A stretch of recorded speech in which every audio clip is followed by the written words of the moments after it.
A single collision on a rain-soaked Chicago street. A waitress with nothing left to lose. A mafia boss everyone fears to cross. One moment of brutal honesty that changes everything. She thought pulling the trigger would save his life. She didn't know it would chain her to his world forever. This is the story of Lena Carter and Adrian Vescari, where power meets desperation, and love is the most dangerous gamble of all.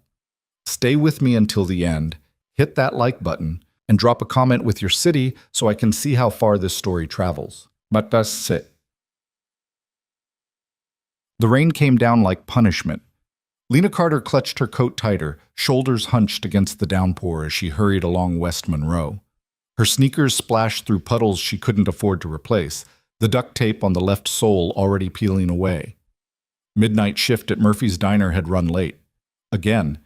And her tips barely covered cab fare, let alone rent due in 3 days. The sidewalk was empty.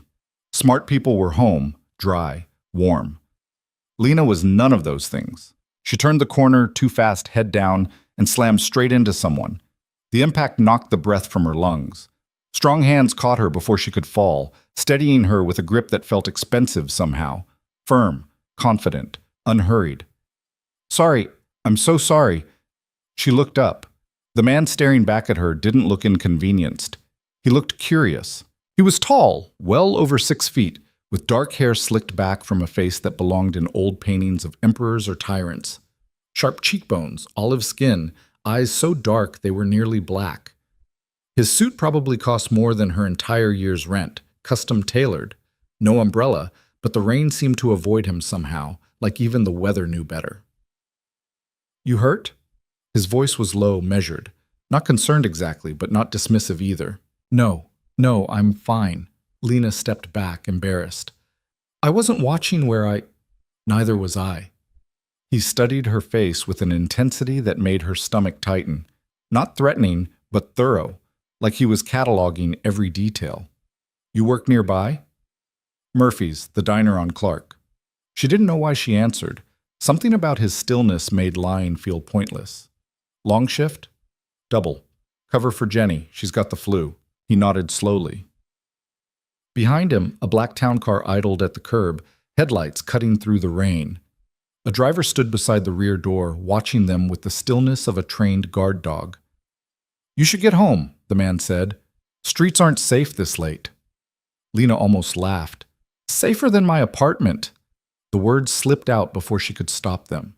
His eyebrow lifted fractionally. "Bad neighborhood? Bad everything." She shrugged, tired enough to be honest. "But rent's almost affordable, so—" He reached into his jacket, slowly, like he knew the motion might startle her, and pulled out a slim black wallet. From it, he produced a card. Plain white, heavy stock. Just a name and a phone number. Adrian Vescari. Nothing else. No title, no company.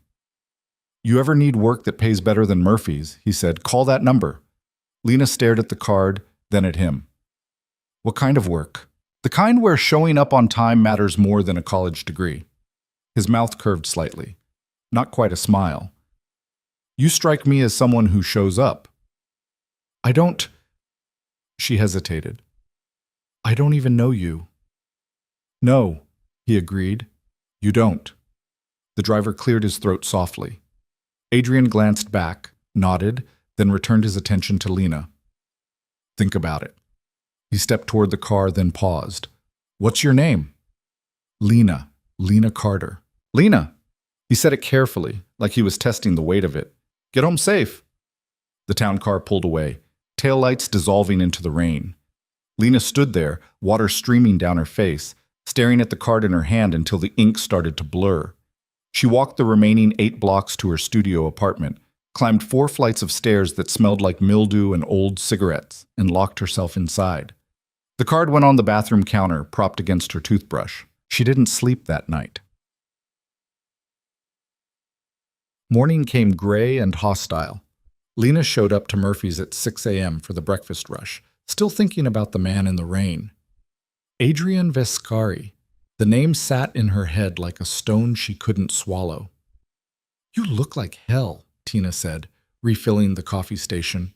She'd worked at Murphy's longer than anyone, had the permanent slouch and nicotine rasp to prove it. Didn't sleep. You sick? No, just… Lena tied her apron. Long night. The morning passed in the usual blur of burnt toast, impatient customers, and coffee refills that never ended. She was wiping down booth 3 when Carl, the day manager, called her into the back office. Carl was 50-something, balding, perpetually sweating. He'd hired Lena 8 months ago when she'd been desperate enough to work for minimum wage and accept being paid under the table. No benefits, no security, no questions asked about her lack of references. He didn't look at her when she walked in. Lena, we gotta talk. Her stomach dropped. What's wrong? Corporate's cracking down. Wants everything by the book. He scratched his neck, still avoiding eye contact. I can't keep you on, not without proper paperwork, taxes, all that. I can get paperwork. It's done. He finally met her eyes, and she saw he'd already made peace with this. I'm sorry, today's your last shift. The words didn't land right. Lena stood there, apron strings cutting into her waist, trying to process. Carl, please, I need this job. I'm 3 days from eviction. I know, I'm sorry. He pulled an envelope from his desk drawer. Here's what I owe you for this week. It's not much. She took the envelope. It felt obscenely light. You're a good worker, Carl said, like that mattered now. You'll land somewhere better. Lena walked out of the office, untied her apron, and left through the back door before Tina could ask questions she didn't want to answer. The envelope held $240. Rent was $800. She walked. No destination, just motion. Her phone buzzed twice, texts from her landlord she didn't open. The rain had stopped, replaced by that particular Chicago cold that seeped through every layer of clothing. By noon, she was sitting on a bench in Grant Park, staring at families who looked warm and fed and safe. The card was still in her pocket, edges bent from where she'd gripped it too hard. Adrian Vescari. She pulled out her phone, stared at the number. This was insane. She didn't know this man, didn't know what kind of work he meant. Every instinct screamed this was a terrible idea. But terrible was relative when you were counting down to homelessness. She dialed. 2 rings. Then a voice she recognized, low, unhurried. Adrian Vescari. This is Lena Carter. We met last night. You gave me your card. Silence. Then, I remember. You said to call if I needed work. I did. Well, she swallowed. I need work. Another pause. She could hear something in the background, voices, movement, the muted sounds of business being conducted. Where are you right now? Grant Park, North End. Stay there. Someone will pick you up in 20 minutes. Black Mercedes. License plate ending in 447. Wait, 20 minutes, Lena. The line went dead. She sat there, phone pressed to her ear, heart hammering against her ribs. This was a mistake. Had to be. She should leave, go home, figure something else out. But there was nothing else. 19 minutes later, a black Mercedes pulled up to the curb. The rear window descended. Lena Carter? The driver was a woman, early 30s, professional in a way that made Lena acutely aware of her coffee-stained jeans. Yes. Get in. The interior smelled like leather and something subtle she couldn't name. Expensive cologne, maybe? The seats were heated. Lena's wet sneakers left marks on the floor mat. They drove north, away from the park, toward the lake. The buildings got taller, shinier. They turned onto a private drive that ended at a high-rise wrapped in glass and steel. 40th floor, the driver said as Lena climbed out. Elevator's keyed. Someone's waiting. The lobby was all marble and modern art that probably cost more than most people made in a year. A security guard nodded her toward the elevator without asking questions. The ride-up was silent, except for the mechanical hum. Her reflection in the polished doors looked small, out of place. The elevator opened directly into a penthouse. Floor-to-ceiling windows overlooked Lake Michigan. The furniture was minimal, expensive, arranged like each piece had been placed with intent. A chandelier hung from the vaulted ceiling, not ostentatious, just present, like wealth that didn't need to announce itself. Adrian stood by the windows, hands in his pockets, watching the water. Lena. He turned. In daylight, he looked even more dangerous. Thank you for coming. I don't understand what's happening. I'm offering you a job, personal assistant. You'd manage my schedule, handle communications, coordinate logistics. He crossed to a bar cart, poured 2 glasses of water without asking if she wanted one. Hours vary. Some days routine, others unpredictable. Pay is $5,000 a week, cash. Lena's brain stuttered. 5,000 plus housing if you need it. Medical coverage, discretion is mandatory. He handed her the water. You'd be dealing with sensitive information. Confidentiality isn't optional. She drank automatically, trying to process. Why me? Because last night, you told me the truth when you didn't have to. Most people lie to me or tell me what they think I want to hear. He leaned against the window frame, studying her with that same unnerving focus. You didn't know who I was, didn't care, just spoke plainly. I still don't know who you are. Something flickered across his face. Amusement, maybe. You will. But that's part of the job, learning to navigate my world without flinching. And if I flinch, then you're honest about it. He set his glass down. I don't need another yes man, Lena. I have a dozen of those. I need someone who'll tell me when I'm wrong, when a plan's flawed, when I'm about to make a mistake. His eyes locked on hers. Think you can do that? Every rational thought told her to walk away. This was too much money for too vague a job description. Men like Adrian Vescari, men with penthouses and drivers and that kind of authority, didn't just hand out opportunities without strings. But she thought about her landlord's texts, the empty envelope from Carl, the studio apartment with heat that barely worked. What's the catch? The catch, Adrian said slowly, is that my life isn't conventional. My business interests aren't conventional. You'll see things, hear things, meet people who exist outside normal society. He paused. You'll need to be comfortable with moral ambiguity. Illegal? Sometimes. No hesitation. Not always, but I won't pretend I operate entirely within the law. Lena should have left. Should have thanked him politely, declined, found some other way to survive. Instead, she said, "When do I start?" Adrian smiled then, really smiled, and it transformed his entire face, made him look younger, almost human. Tomorrow, 9 a.m. I'll have someone bring you a phone, apartment key if you need it, and information about the people you'll be working with. He extended his hand. Welcome aboard, Lena Carter. She shook it. His grip was warm, firm, absolute. As the elevator descended, Lena stared at her reflection and wondered what the hell she'd just agreed to. The phone arrived at 6 a.m. Lena had spent the night in her apartment, half convinced she'd imagined the entire conversation. But the knock came right on schedule. A different driver, male this time, who handed her a sleek black smartphone and a manila envelope without a word. Inside the envelope, an apartment key with an address in Lincoln Park, a health insurance card in her name, and a single-page document outlining her employment terms. $5,000 weekly. Confidentiality clause. At-will employment. No contract. Just a handshake and trust. The phone buzzed. A text from an unknown number. Car downstairs. Address is 1823 North Burling. Your new place. Move in whenever. See you at 9. The Lincoln Park apartment was 17 blocks from her current studio. Lena walked it, unwilling to take the car for something so short. She needed to think, needed the cold air to confirm this was real. 1823 North Burling was a renovated brownstone, 3 stories, with actual trees lining the street. The kind of neighborhood where people walk dogs that cost more than used cars. Her key opened the second-floor unit. 2 bedrooms. Hardwood floors. Kitchen with appliances that looked like they'd never been used. Windows that didn't rattle. Heat that worked. Furniture already in place, not flashy, but solid, real. Lena stood in the living room, coat still on, and felt something crack in her chest. She'd been sleeping on a mattress on the floor for 8 months.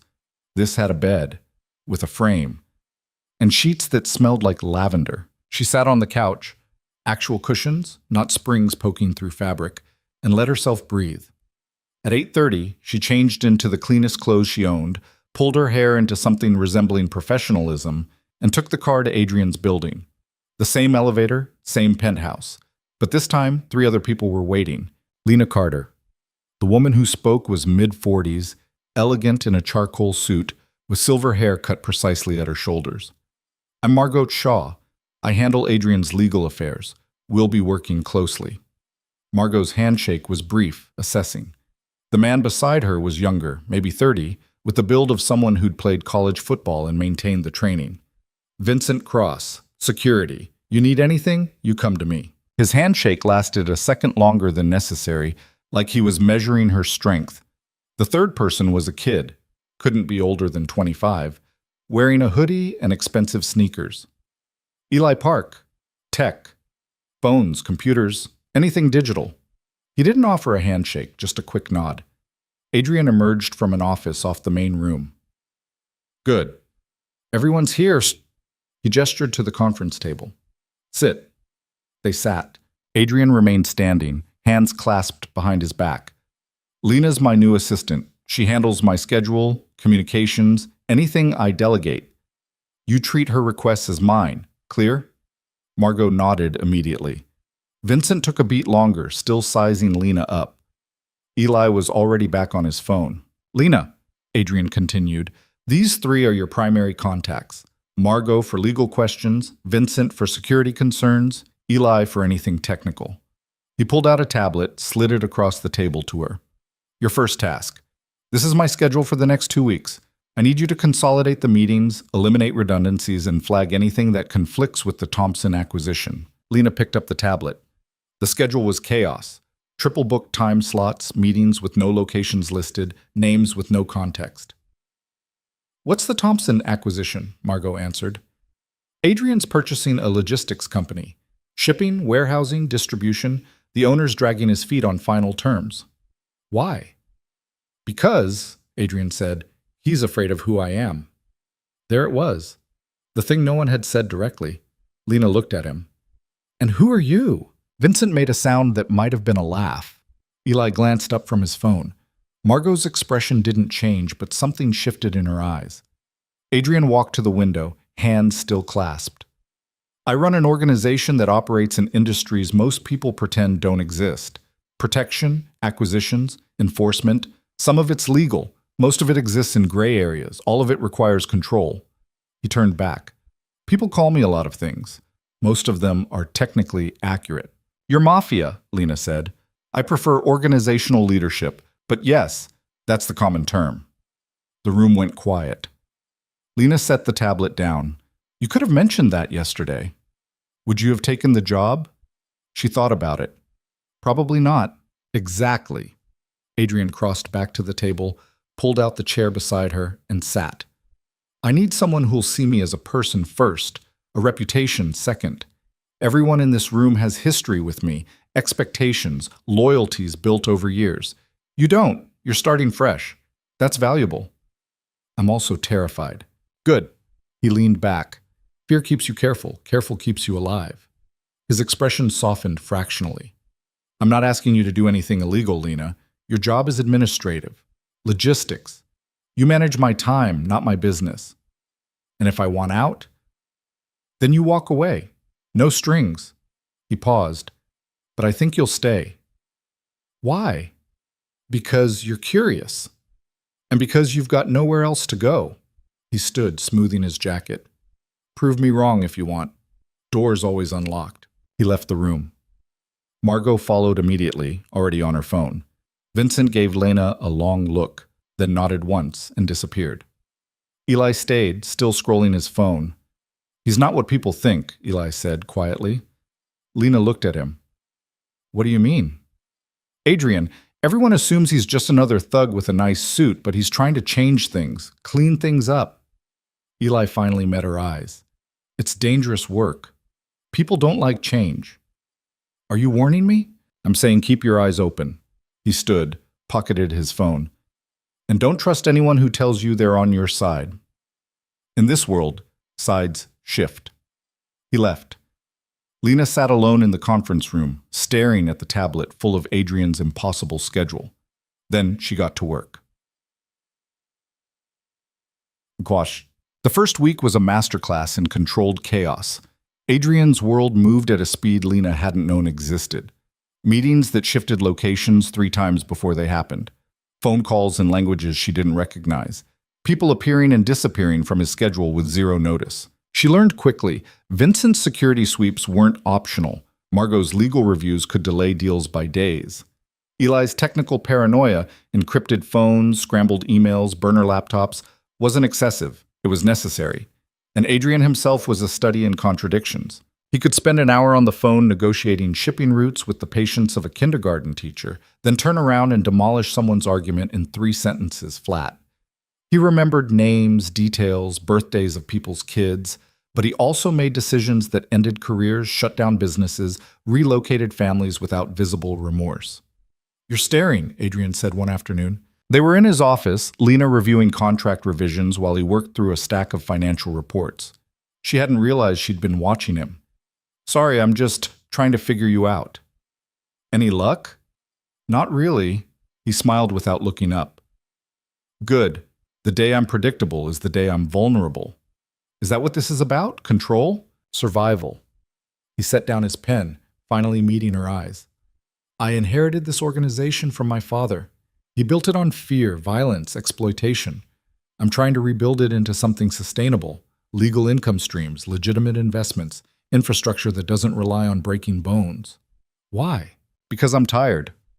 He stood, moved to the window, his default position when conversations got personal. Tired of cleaning up messes. Tired of watching good people get destroyed because they're loyal to a system that's fundamentally broken. He glanced back. "I want to build something that lasts.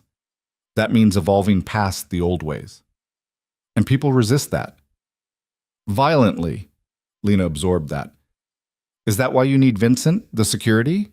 "Vincent keeps me alive long enough to finish what I started." Adrian's jaw tightened. "There are people within my own organization who think I've gone soft, that trying to legitimize makes me weak. They're waiting for an opening." "To do what?" "To remove me and go back to the old ways." He returned to his desk, but didn't sit. "That's why discretion matters, Lena. Why everything you see, everything you hear stays contained. Information is ammunition in this world." She thought about Eli's warning. "Don't trust anyone who tells you they're on your side." "Why are you telling me this?" "Because you asked." Adrian's expression was unreadable. "And because if you're going to be in my life, you need to understand the stakes." "I'm your assistant." "You're more than that." He said it simply, like stating a fact. Whether you realize it yet or not, the words sat heavy between them. Lena's phone buzzed, a reminder about his 6 p.m. meeting. She stood, grateful for the interruption. "Car's waiting downstairs. You've got Harrison at 6, Delgado at 7:30. "Cancel Delgado. He's stalling, and I'm done waiting."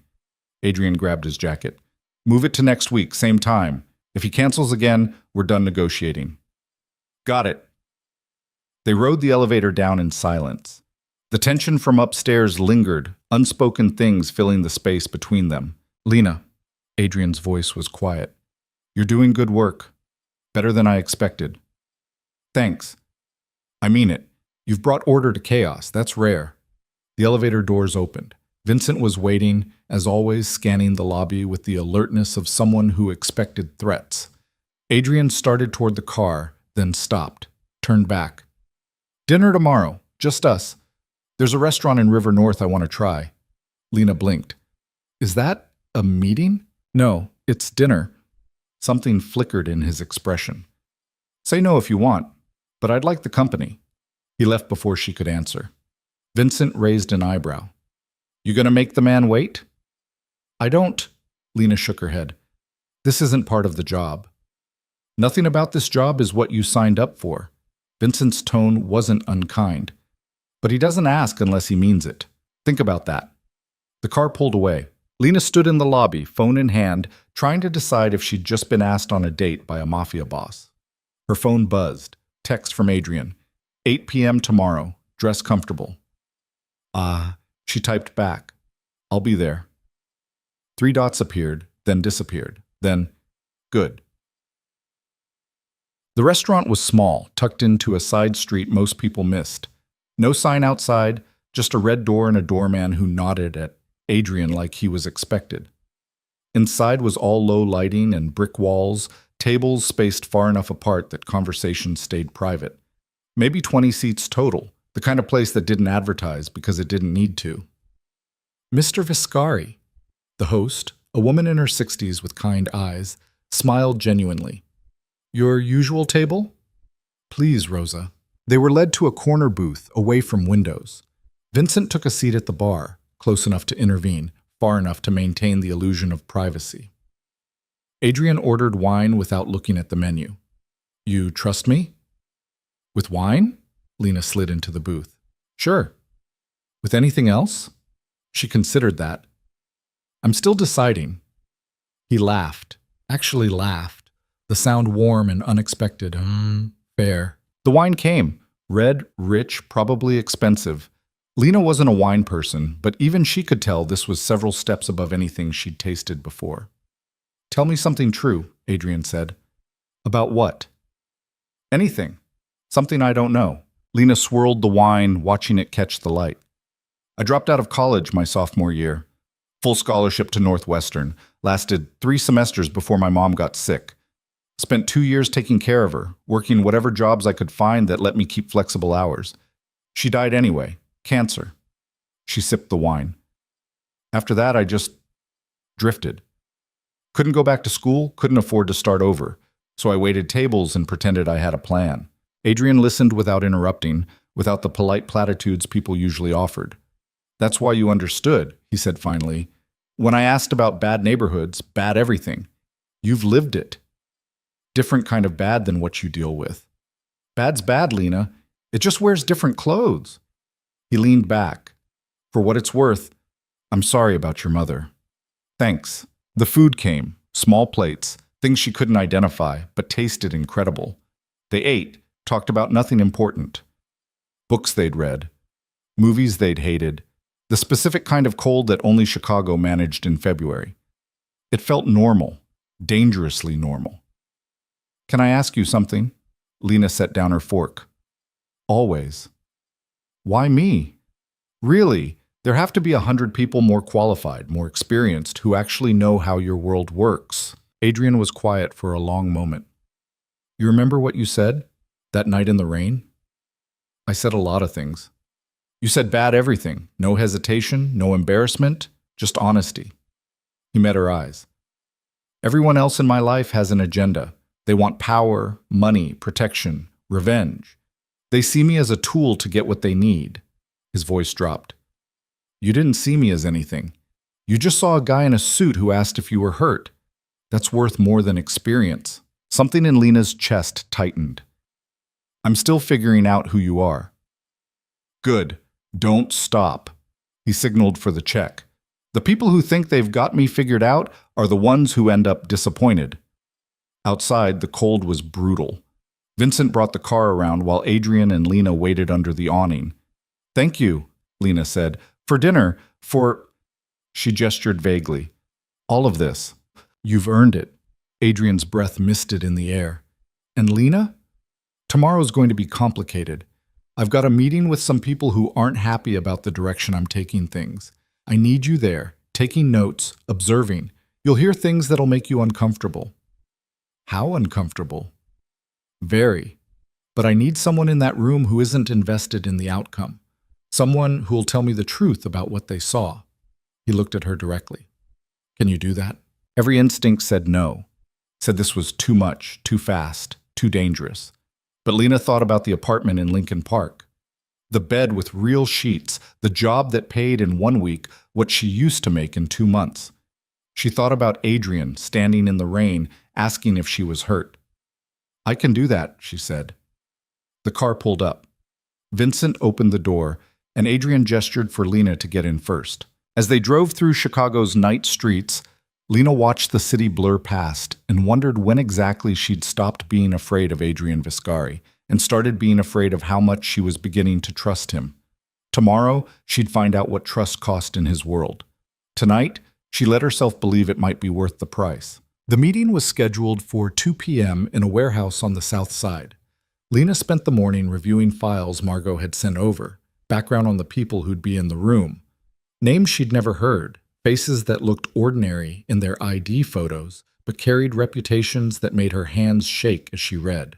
Marco Santini. Adrian's second-in-command ran the protection operations.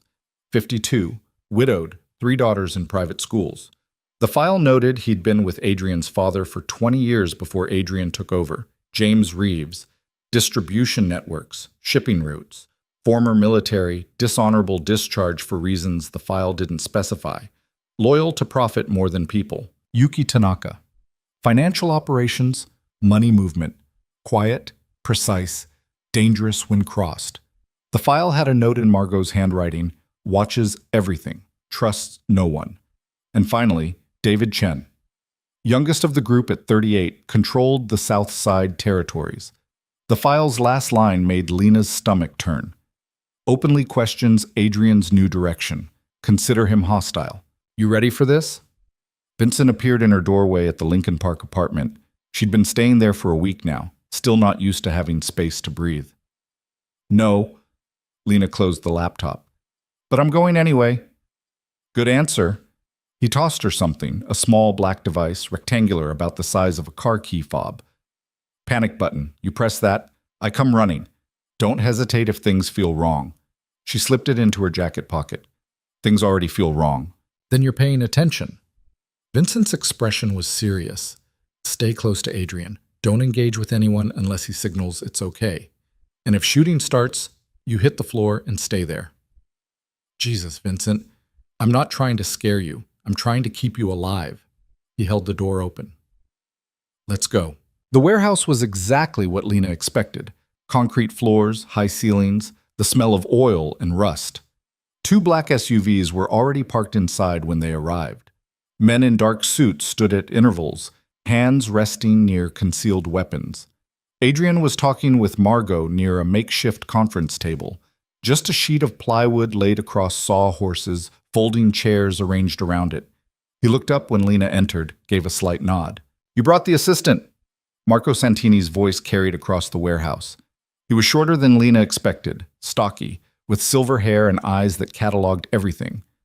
This a business meeting or a social call, Adrian? Lena's here to take notes. Adrian's tone was even. That a problem? Depends on what she does with those notes. She works for me. What she does with anything is my concern, not yours. Adrian gestured to the table. We starting, or are you going to waste time on introductions? Marco smiled, but it didn't reach his eyes. Let's start. They took seats. Lena pulled out her tablet, fingers hovering over the screen, trying to look professional while her heart hammered against her ribs. James Reeves spoke first. The Thompson acquisition. You've been negotiating for 3 months. I'm hearing Thompson's ready to walk because you won't guarantee his people keep their jobs. That's right, Adrian said. That's a problem. We need that distribution network. You're letting personal ethics interfere with business. I'm letting long-term strategy guide short-term decisions. Adrian leaned back in his chair, completely relaxed. Thompson's people are good at what they do. Firing them to install our own creates disruption, resentment, potential security risks. Keeping them maintains continuity. It also maintains witnesses, David Chen said. He was younger than his photo suggested, with nervous energy that manifested in constant movement, fingers drumming, leg bouncing. People who know exactly how things used to run, who might not appreciate how we run things. We're not running things the old way anymore, Adrian said flatly. That's the point.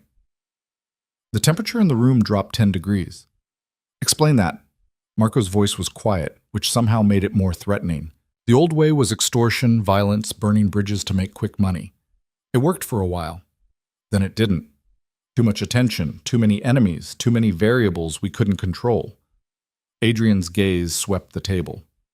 I'm building something sustainable. Legal fronts that generate real income, legitimate businesses that don't require constant enforcement. It's slower, but it lasts. It's weak, David said. You're letting opportunities pass because you're worried about optics, about how things look to people who will never respect us anyway. I'm worried about survival. Adrian's patience was wearing thin. Lena could hear it in the slight edge to his words. Every bust, every federal investigation, every news story about organized crime makes our lives harder. Going legitimate makes us invisible. That's the goal. Yuki Tanaka spoke for the first time. Her voice was soft, precise. The financials support Adrian's approach. Legal businesses generated 40% more revenue last quarter than our traditional operations, with significantly less risk exposure. Revenue isn't respect, Marco said. Your father built this organization on fear. People knew crossing him meant consequences. Now they're starting to wonder if crossing you means anything at all. Adrian's jaw tightened. My father's dead. His methods died with him. Maybe they shouldn't have. The silence that followed was suffocating. Lena's fingers froze on the tablet. She could feel the tension radiating from Adrian, could see Vincent's hand moving fractionally closer to his weapon. You have something you want to say to me, Marco? Adrian's voice was dangerously quiet. Say it clearly. Marco met his gaze without flinching. I'm saying your people are restless. They signed up for one kind of organization, and you're changing the rules without asking if they want to play a different game. I don't ask permission to lead. Maybe you should start before someone decides they'd rather follow a different leader. The threat wasn't even veiled. It just sat there on the table, naked and obvious. Adrian stood slowly. Everyone tensed. Vincent moved closer. But Adrian just smiled, cold, sharp, nothing warm in it. Let me be very clear, he said. I appreciate your concerns. All of you. You've been loyal, effective, integral to everything we've built. But this organization moves in the direction I choose. If you don't like that direction, you're welcome to leave. Quietly, with your pockets full, and no hard feelings. He placed both hands on the table, leaning forward. But if you stay, you follow my lead. No more questions about strategy, no more undermining decisions you don't agree with. You execute what I order when I order it. That's the deal. Take it or leave it. James Reeves cleared his throat. And if we think you're making a mistake, then you tell me privately, make your case, and accept my final decision. Adrian straightened. What you don't do is challenge my authority in front of others, spread dissent, or act like this is a democracy. It's not. It never was. Yuki nodded almost imperceptibly. James looked uncomfortable but didn't argue. David's leg was still bouncing, his expression hostile. Marco studied Adrian for a long moment. Your father wouldn't have tolerated this conversation. My father died alone, paranoid, with more enemies than allies. I'm trying not to repeat his mistakes. Adrian's voice softened fractionally. I value your experience, Marco, I do. But I need you with me, not against me. Can you do that? The warehouse was so quiet Lena could hear her own breathing. Finally, Marco nodded. I can do that. Good. Adrian retook his seat. Then let's talk about the Thompson acquisition. Here's what's happening. The meeting continued for another 90 minutes. Lena took notes mechanically, barely processing the words. Her entire focus was on reading the room, the body language, the pauses, the things not being said. David Chen was a problem. He barely spoke for the rest of the meeting, but his hostility was palpable. Marco had acquiesced, but his compliance felt temporary, strategic. James and Yuki seemed genuinely aligned with Adrian, but Lena couldn't shake the feeling that loyalty in this world was fluid, conditional. When it finally ended, people filed out quickly. David left without saying goodbye. Marco paused next to Adrian, said something too quiet for Lena to hear, then walked away. Vincent secured the perimeter while Adrian stood by the table, staring at nothing. That went well, Lena said, aiming for lightness. Adrian's laugh was harsh. That was a disaster. You stood your ground. I drew a line I'm not sure I can enforce. He rubbed his face, suddenly looking exhausted. Marco's right about one thing. People are restless. They want the old certainties, the clear rules. What I'm offering is messy, complicated. It's also smarter. He looked at her. You think so? I don't know enough about your world to have a real opinion. But I know short-term thinking versus long-term strategy. What you're describing sounds like actual planning, not just reacting. She closed the tablet. Though I also know you've got at least one person in that room who's actively working against you. David. Yeah. Adrian nodded slowly. He's connected to some people who preferred my father's approach. They're using him to test my resolve. What are you going to do about it? Keep him close. Let him think he's getting away with it. Then remove the problem when the timing's right. His expression was unreadable. That's how this works, Lena. You don't react emotionally. You plan, position, then execute. That's terrifying. That's survival. He started toward the exit. Come on, I need a drink. They ended up at a bar in Logan Square, the kind of place that didn't ask questions and didn't have security cameras. Vincent stayed outside. Margot had left after the meeting, already on the phone with lawyers about the Thompson contracts. Adrian ordered whiskey. Neat. Lena got the same, not knowing what else to ask for. "You did good today," Adrian said. "Stayed calm, paid attention. That's harder than it sounds. I was terrified the entire time." "I know, but you didn't show it." He sipped his drink. "That's a skill. Most people panic, try to fill silence with words, make themselves targets. You just observed." I had a panic button in my pocket. "Smart. Did you consider using it?" "When Marco threatened you." "For about 3 seconds." Adrian smiled. "Vincent would have shot him before you finished pressing it." "That's not comforting. It's not supposed to be." He set down his glass. "This is the part where I should probably apologize for bringing you into this, for exposing you to people like David and Marco, for making you complicit in things you never signed up for." "Are you apologizing?" "No. Because you're exactly where I need you to be, and I'm selfish enough to keep you there." Lena should have been angry, should have felt manipulated, used. Instead, she just felt seen. "I could leave," she said quietly. "You said no strings. I could walk out right now." "You could, but I'm not going to." "I know." Adrian's eyes held hers. "Why not?" She thought about it, really thought about it. The honest answer was complicated, messy, probably stupid. "Because I've spent 3 years feeling invisible. Working jobs where I was interchangeable, living in places that didn't matter, existing but not actually living." She traced the rim of her glass. "And then I ran into you in the rain, and you looked at me like I was real, like what I said mattered." "It did matter. I know. That's the problem." She drank, welcoming the burn. "I should be scared of you, of this whole situation, and I am, sometimes. But mostly, I'm just interested. In you, in how this all works, and whether you'll actually pull off what you're trying to do." Adrian was quiet for a long moment. "I'm going to disappoint you eventually. Everyone does." "Probably, but at least I'll have felt something other than numb." She met his gaze. "That's worth the risk." Something shifted in his expression, surprise maybe, or recognition. "You're dangerous, Lena Carter." "How so?" "Because you make me want things I can't afford to want." He signaled for another round. "Like trust. Like partnership that isn't based on fear or obligation." "Is that so impossible?" "In my world, yes." The bartender refilled their glasses. Adrian stared into his drink. "Everyone wants something. Power, protection, money. The people who claim they don't want anything are usually the ones who want the most." "What do you think I want?" "I don't know yet. That's what makes you interesting." Lena's phone buzzed. Text from Eli. "Need to talk. Security issue. Not urgent, but soon." She showed Adrian the message. His jaw tightened.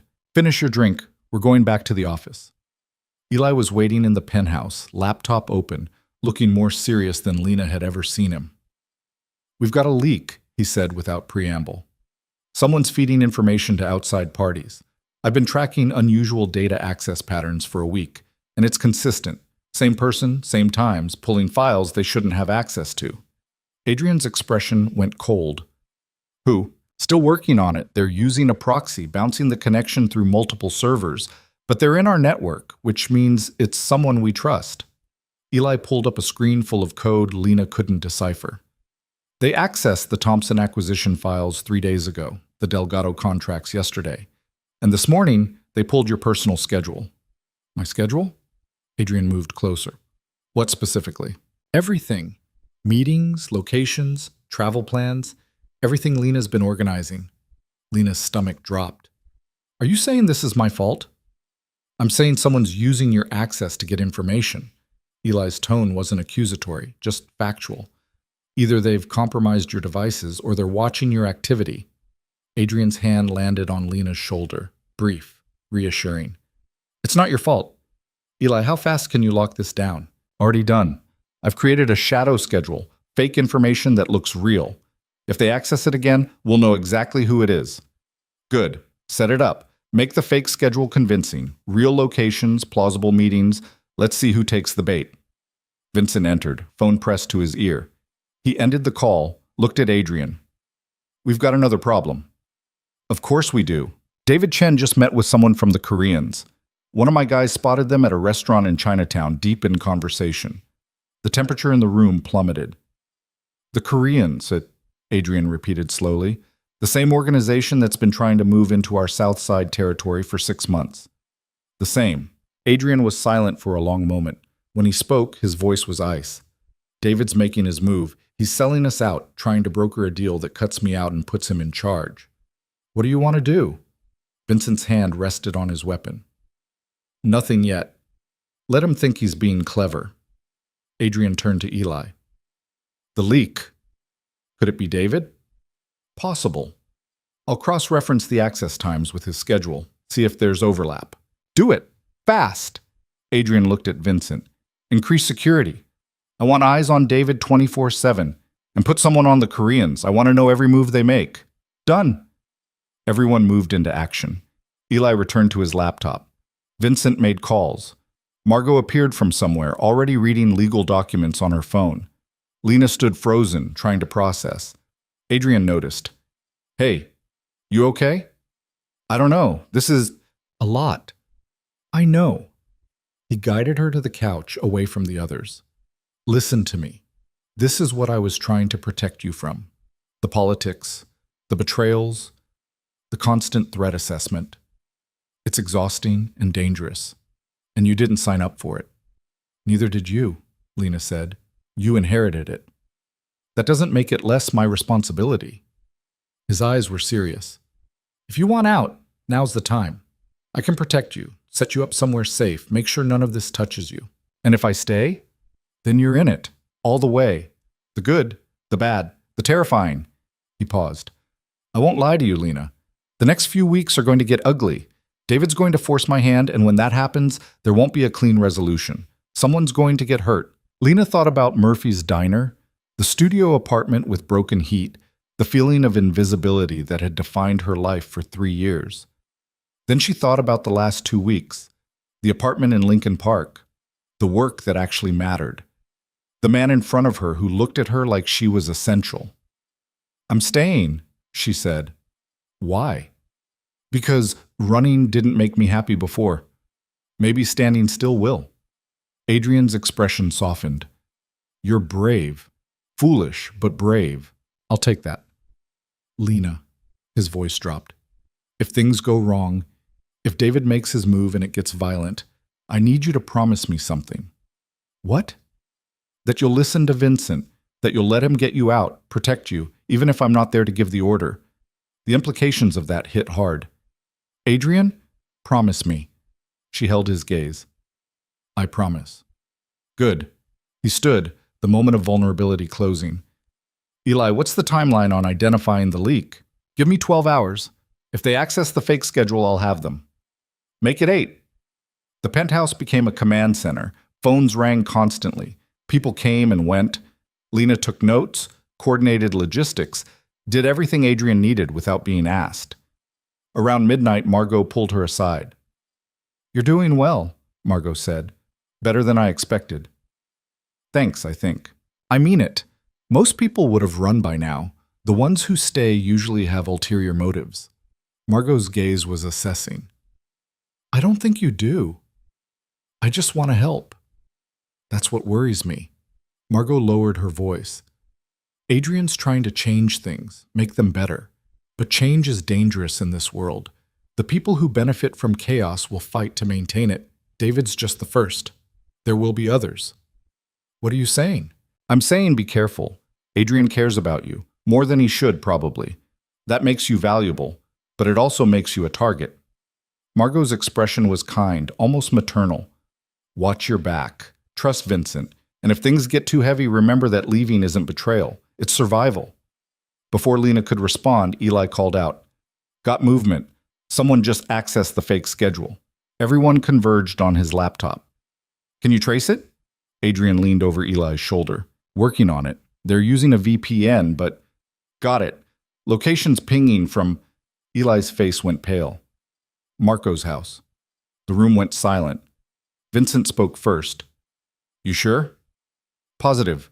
IP address matches his home network. The access happened 3 minutes ago. Adrian's expression was carved from stone. Marco. Maybe someone's using his network, Lena suggested. Could it be a setup? It's possible, Eli said, but unlikely. The access patterns match his typical activity, times he's usually online, sites he visits afterward. This is consistent with his behavior. Adrian walked to the window, hands clasped behind his back, his signature position when making hard decisions. Marco's been with me since the beginning, he said quietly.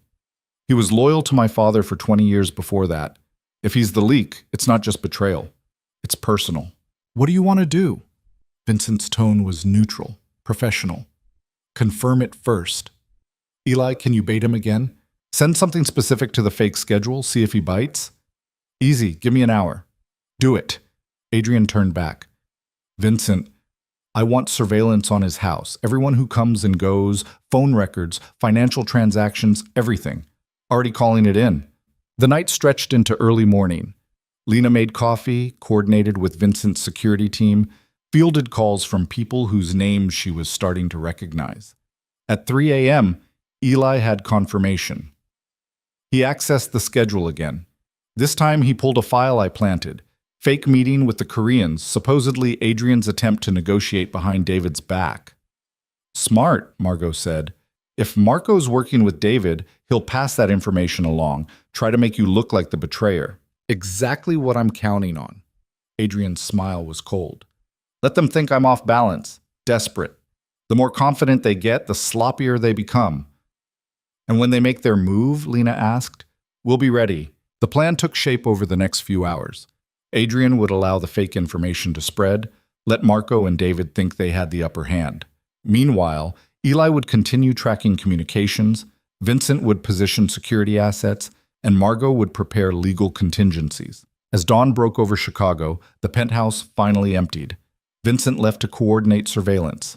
Eli went to set up monitoring equipment. Margot headed home for a few hours of sleep before the real work began. Lena and Adrian were alone. You should rest, Adrian said. Today is going to be long. So should you. Can't. Too much to think about. He poured himself coffee, grimaced at the taste. How old is this? 4 hours? Maybe 5? Disgusting. He drank it anyway. Lena joined him by the window. The city was waking up. Lights coming on in apartments, early commuters beginning their routines. Normal people living normal lives, completely unaware of the chess game being played in the shadows. Do you ever wish you could just be one of them? She asked. Regular job, regular problems, nothing more complicated than traffic? Every single day. Adrian's voice was tired. But wishing doesn't change anything. I am who I am. This is the life I have. You could leave. Start over somewhere else. I tried that once. Made it 3 months before I realized I couldn't escape what I'd built. The organization needed leadership. Without me, it would have collapsed into violence, dragged innocent people into the chaos. He set down the coffee. So I came back. Decided if I was stuck in this world, I'd at least try to make it better. Is it working? Ask me in 6 months. If I'm still alive, maybe. He looked at her. You sure you want to be here for that? Lena thought about the panic button in her pocket, the conversation with Margot, the very real possibility that staying meant danger she couldn't fully comprehend. Then she thought about Adrian standing in a warehouse, drawing a line with people who could easily destroy him. Thought about him ordering whiskey in a quiet bar, admitting he wanted things he couldn't afford to want. Thought about the way he looked at her, like she mattered, like her presence made a difference. I'm sure, she said. Adrian reached out slowly, giving her time to pull away. When she didn't, his hand cupped her cheek, thumb brushing her jawline. You're either the bravest person I've ever met, he said softly, or the most reckless. Can it be both? He laughed, genuine, warm. Then his expression turned serious. If anything happens to you because of me, it won't. You don't know that. Neither do you. Lena covered his hand with hers. We're both guessing. Let's at least guess together. For a moment, she thought he might kiss her. The tension was there, heavy and obvious, but instead he just nodded, stepped back, let his hand fall. Together, he repeated. Okay. Her phone buzzed. Text from Vincent. Got activity at Marco's. David Chen just arrived. Adrian read the message over her shoulder. His expression hardened instantly. Here we go, he said. Let's see what they're planning. Vincent's surveillance photos arrived within the hour. David Chen and Marco Santini sat across from each other in Marco's kitchen, coffee cups between them, body language tight with conspiracy. The images were grainy but clear enough. Two men who should have been reporting to Adrian, plotting something they didn't want him to know about. How long were they in there? Adrian studied each photo with cold precision. 43 minutes, Vincent said through the phone on speaker. David left at 4:17. Marco made 3 calls immediately after. All to burner phones. Can't trace them yet. Keep the surveillance active. I want to know every person Marco contacts, every move he makes. Adrian ended the call, tossed his phone onto the desk. They're accelerating. Whatever they're planning, it's happening soon. Lena had been organizing files, trying to make herself useful, while her brain processed the fact that she was now part of an actual conspiracy investigation. What do you think they want? Me gone. David in charge. Marco is the power behind the throne, maintaining connections while David handles day-to-day operations. Adrian paced to the window, that familiar position. It's not a bad plan, actually. David's young enough to seem like fresh leadership. Marco's experienced enough to keep things stable. Together, they could probably convince enough people to follow them. So what's stopping them? Me. And the fact that going after me directly means war. Internal conflict destroys organizations faster than external threats. He turned back. They need me to either step down voluntarily or make a mistake big enough that removing me looks justified. The fake schedule, Lena realized. They think you're secretly negotiating with the Koreans. That's the mistake they're waiting for. Exactly. If I'm selling out to outside interests, betraying the organization's independence, then taking me out becomes protecting the family. Adrian's smile was sharp. They're building a narrative. We just need to let them commit to it fully before we pull the rug out. Margot arrived an hour later, looking exhausted but focused. I've been reviewing contingencies. If this goes the way we think it will, we need legal cover for whatever happens next. Define whatever happens, Lena said. Margot and Adrian exchanged a look. Finally, Adrian spoke. If Marco and David move against me, the response has to be permanent. Half measures create ongoing threats. I either remove them completely or I lose control of the entire organization. The clinical way he said it made Lena's skin crawl. Remove them? You mean, eliminate the threat in whatever way necessary. Adrian's voice was flat. I don't want to kill them, Lena. I've known Marco for years, but if they force a confrontation, I can't afford mercy. There has to be another way. There isn't. Margot's tone was almost gentle. This is the world Adrian inherited. Violence isn't the first option, but it's always an option. The moment you take it off the table completely, you become vulnerable. Lena sat down heavily. This was different from abstract discussions about Adrian's world, different from taking notes in tense meetings. This was real planning for real violence against real people. I know this is hard, Adrian said. If you need to step back, no. Lena forced herself to meet his eyes. I said I was in. I meant it. I need a minute to adjust. Take all the time you need. Eli burst through the door, laptop in hand, looking manic. We've got a problem. A big one. Adrian's expression hardened. What now? The Koreans aren't just meeting with David. They're actively recruiting from our ranks. I've been monitoring communications, and at least 6 of our people have been approached in the last 72 hours. They're offering protection, better pay, territory rights. Who's vulnerable? Margot asked. Eli pulled up a list. Rodriguez from the West Side. Kim and Santos from distribution. Fletcher, who runs security for the South warehouses. Patterson from collections. And he hesitated. Michael Vescari. The room went dead silent. My cousin Michael? Adrian's voice was dangerously quiet. Yeah. They approached him yesterday. Offered him a territory bigger than what he's running now, plus a stake in their expansion plans. Adrian's jaw clenched. Did he accept? Don't know yet. He hasn't responded either way. Just listen to their pitch. Keep monitoring. If Michael flips... Adrian didn't finish the sentence. He didn't need to. Family betrayal cut deeper than anything else. There's more, Eli continued. The Koreans are planning something for Friday night. I intercepted encrypted messages referencing a delivery at the Southside warehouses. No specifics, but the timing's suspicious. Friday's when I'm supposed to meet with Thompson to finalize the acquisition, Adrian said. Public location, neutral ground.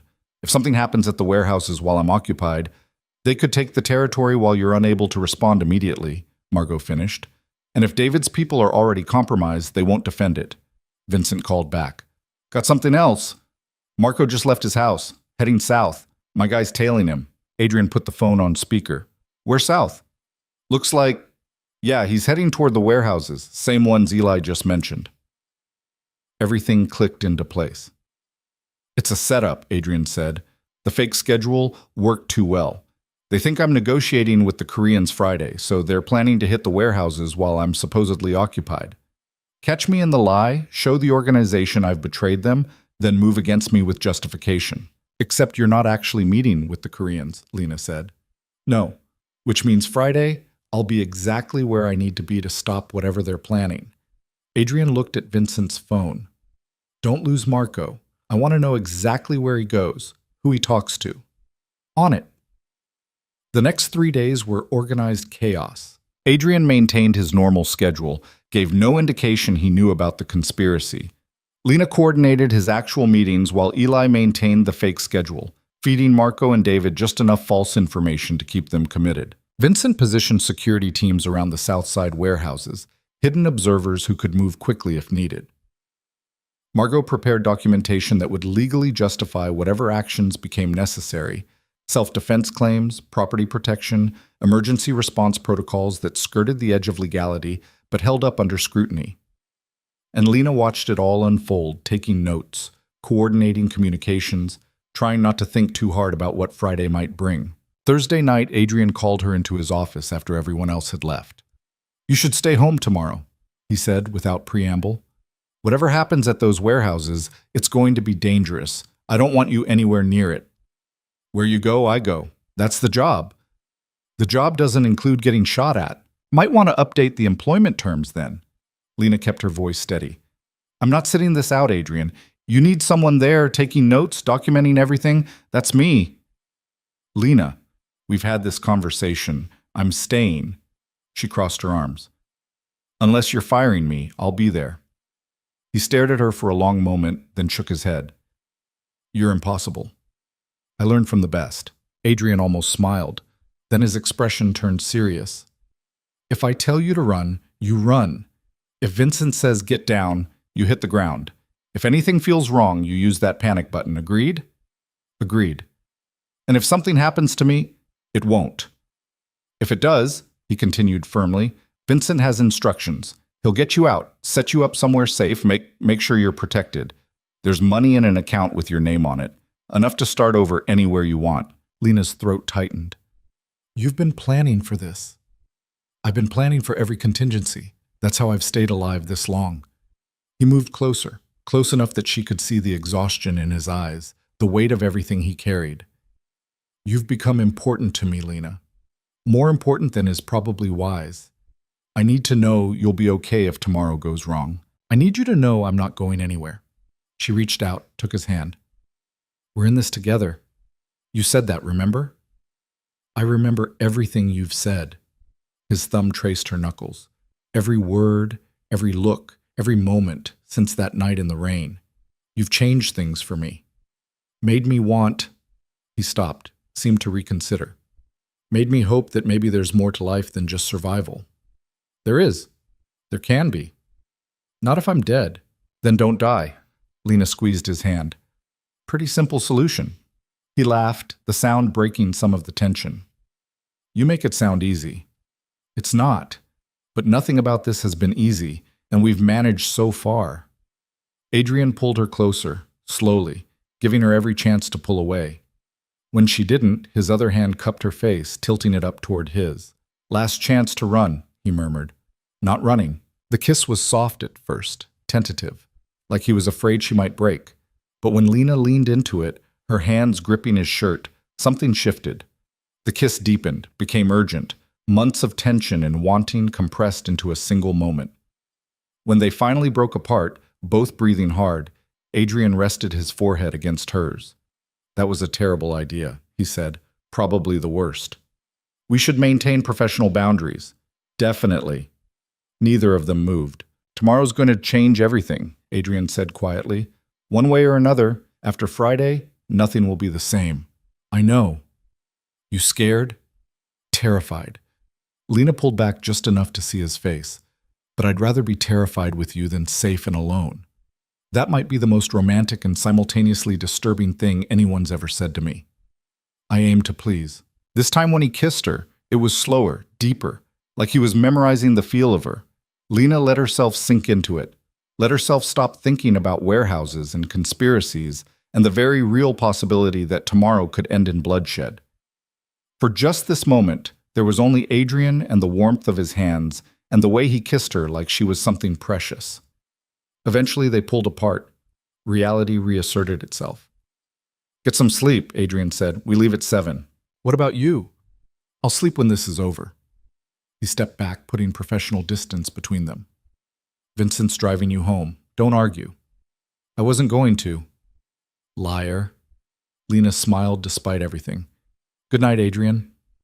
Good night, Lena. She left before she could change her mind, before she could suggest staying, before the moment could complicate into something neither of them was ready for. Vincent was waiting downstairs, as promised. The drive to Lincoln Park was silent until they were halfway there. He cares about you, Vincent said abruptly. More than I've seen him care about anyone in a long time. I care about him too. I know, that's what worries me. Vincent glanced at her in the rearview mirror. People Adrian cares about become targets. His father learned that the hard way. Everyone close to him ended up dead or damaged. Are you trying to scare me away? I'm trying to prepare you. Tomorrow's going to be bad, Lena. Marco and David aren't stupid. They'll have backup, contingencies. And the Koreans don't play fair. He pulled up to her building. Just stay close to me. Let me do my job. If bullets start flying, your only priority is staying alive, not documenting, not helping Adrian, just surviving. Understood? Understood. Good. He waited until she was inside the building before driving away. Lena barely slept. Every time she closed her eyes, she saw scenarios, gunfire, blood, Adrian falling, her own frozen fear rendering her useless when it mattered most. At 6 a.m., she gave up, showered, dressed in dark jeans and a black jacket, practical clothes that wouldn't show dirt or blood. The thought made her stomach turn. Her phone buzzed. Text from Adrian. Cars outside, bring the panic button. Bring waking. The warehouse district looked different in daylight. Still industrial, still empty, but less menacing somehow. Vincent had already positioned people at key points. Lena could spot them now that she knew what to look for. Men in casual clothes, positioned too precisely to be random, eyes constantly scanning. Adrian's car was parked behind the main warehouse, out of sight from the street. He climbed out when Lena arrived, wearing all black, looking every inch the dangerous man Marco and David feared. Status? He asked Vincent. Everyone's in position. Eli's got remote access to the security cameras. Margot's standing by with legal. Marco arrived 30 minutes ago with David and 4 others. They're inside waiting. For me or for the Koreans? Both, probably. The Koreans are supposed to arrive at 8 for the supposed handoff. Vincent checked his watch. 20 minutes. Adrian nodded. Then we wait. Let them get comfortable, commit fully. When the Koreans arrive, we move. They took position in a small office on the 2nd floor. Good vantage point, multiple exits, defensible. Lena's hands shook as she pulled out her tablet, opened a blank document for notes. Adrian noticed. Hey, you okay? No, but I'm here. That's all I ask. He checked his weapon. The first time Lena had seen him armed. The gun looked wrong in his hands, foreign, despite the practiced ease with which he handled it. Whatever happens, stay behind Vincent. He'll protect you. What about you? I'll be fine. Promise me. Adrian looked at her, really looked at her, and for a moment the mask dropped. She saw fear there, and determination, and something else she couldn't quite name. I promise to try, he said finally. That's the best I can do. At 7:58, headlights cut through the morning shadows. 2 black SUVs pulled into the warehouse yard. Vincent's radio crackled. Koreans are here. 6 visible, probably more in the vehicles. Armed. Adrian moved to the window, careful to stay hidden. Lena joined him, watching as men climbed out of the SUVs. They moved with military precision, weapons visible, no attempt at concealment. The warehouse door opened. Marco stepped out, David beside him. They approached the Koreans, shook hands, money exchanged. Lena couldn't hear the conversation from this distance, but she could read the body language. Transaction, agreement, betrayal, finalized. Eli, Adrian spoke into his phone. You recording this? Every second. Got clear footage of Marco and David with the Koreans, money changing hands. That's enough to prove the betrayal. Good. Keep recording. Adrian turned to Vincent. How many of our people know what's really happening? 6 are with us. Loyal, ready to move on your signal. The rest are Marco's, either bought off or kept in the dark. What about Michael? Vincent hesitated. He's inside, hasn't made contact either way. Adrian's jaw tightened. We'll deal with him after. The Koreans started unloading crates from the SUVs. Weapons, Lena realized with growing horror. This wasn't just a meeting. This was an armory transfer, equipment for a war. They're planning to move tonight, Adrian said quietly. Hit multiple targets simultaneously, overwhelm our response. Marco's giving them everything they need, location, security details, timing. So what do we do? Lena asked. We end this. Now. Adrian pulled out his phone, sent a single text. Within seconds, Vincent's team moved into position, surrounding the warehouse. Marco noticed first. His head snapped up, scanning the perimeter. He said something sharp to David, who immediately reached for his weapon. Too late.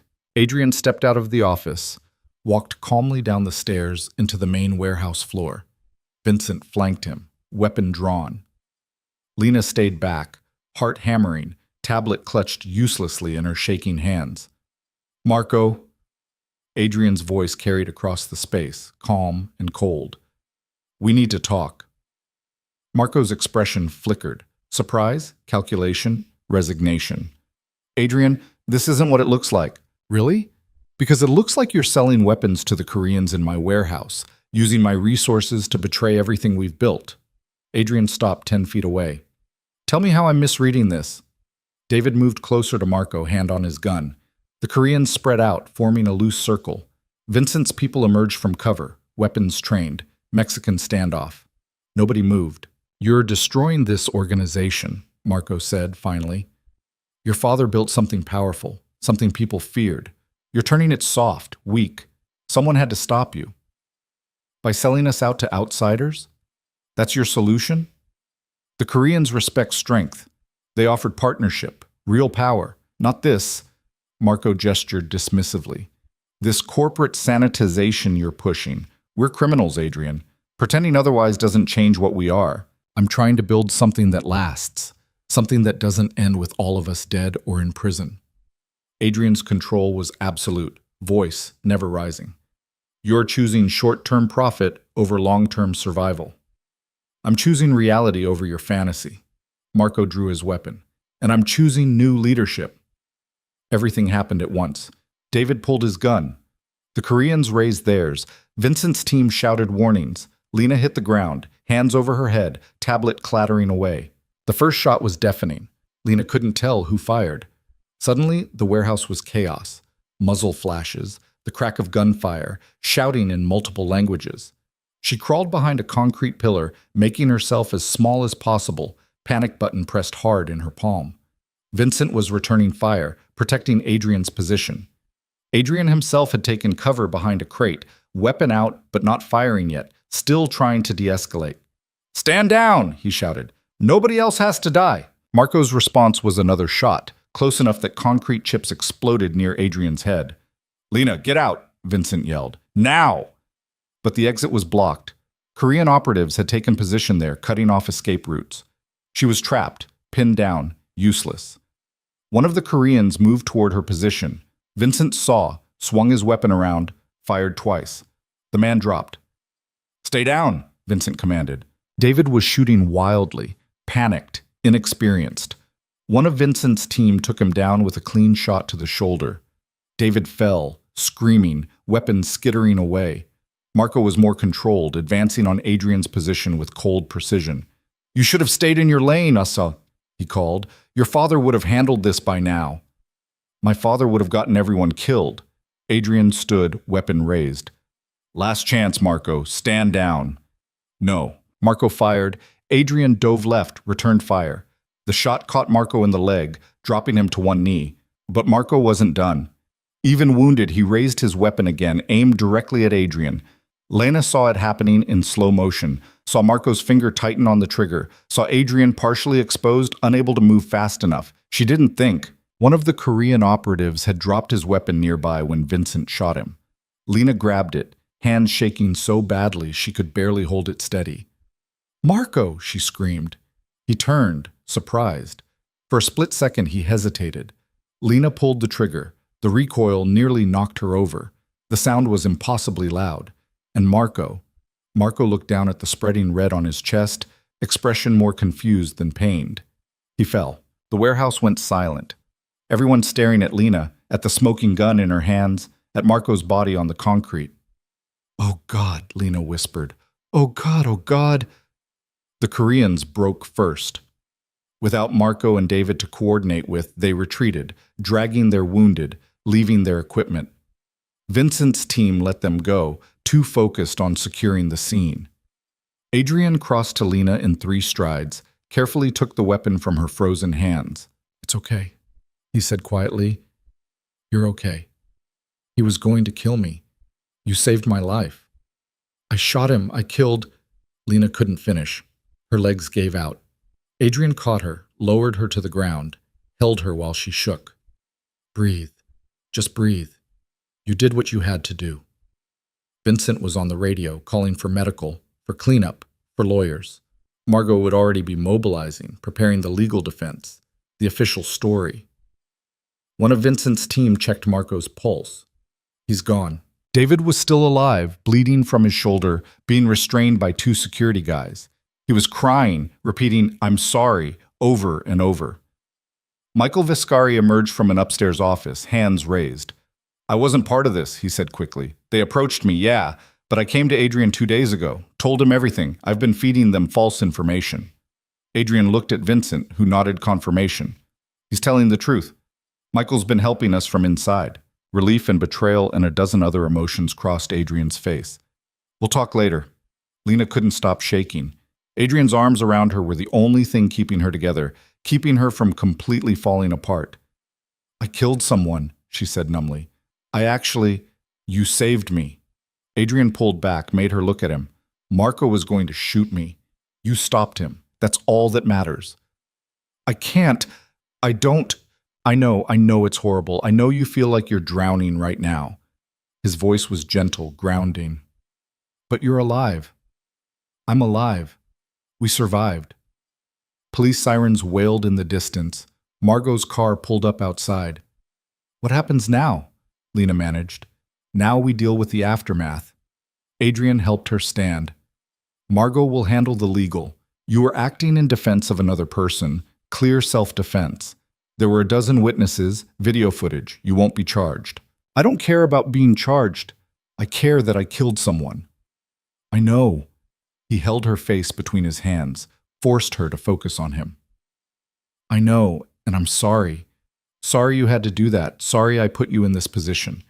This is on me, Lena. All of it. No, I chose to be here. I chose—" Her voice broke. "I chose you." Something in Adrian's expression cracked. "Then let me get you through this. Please." Margot swept in, all business, already on her phone with attorneys and officials and people who made problems disappear. She took one look at Lena, and her expression softened fractionally. "Get her out of here," Margot told Adrian. "I'll handle the scene. Vincent, you've got statements ready?" "Already recorded. Self-defense is airtight." The next hours were a blur. Police interviews that Margot controlled completely. Medical examination Lena didn't remember. Forms she signed without reading. When it was finally over, when all the official people had left and the warehouse had been cleared, and the only thing remaining was exhaustion, Adrian took her back to his penthouse. She sat on the couch, numb, while he made tea she didn't drink. "Talk to me," he said finally.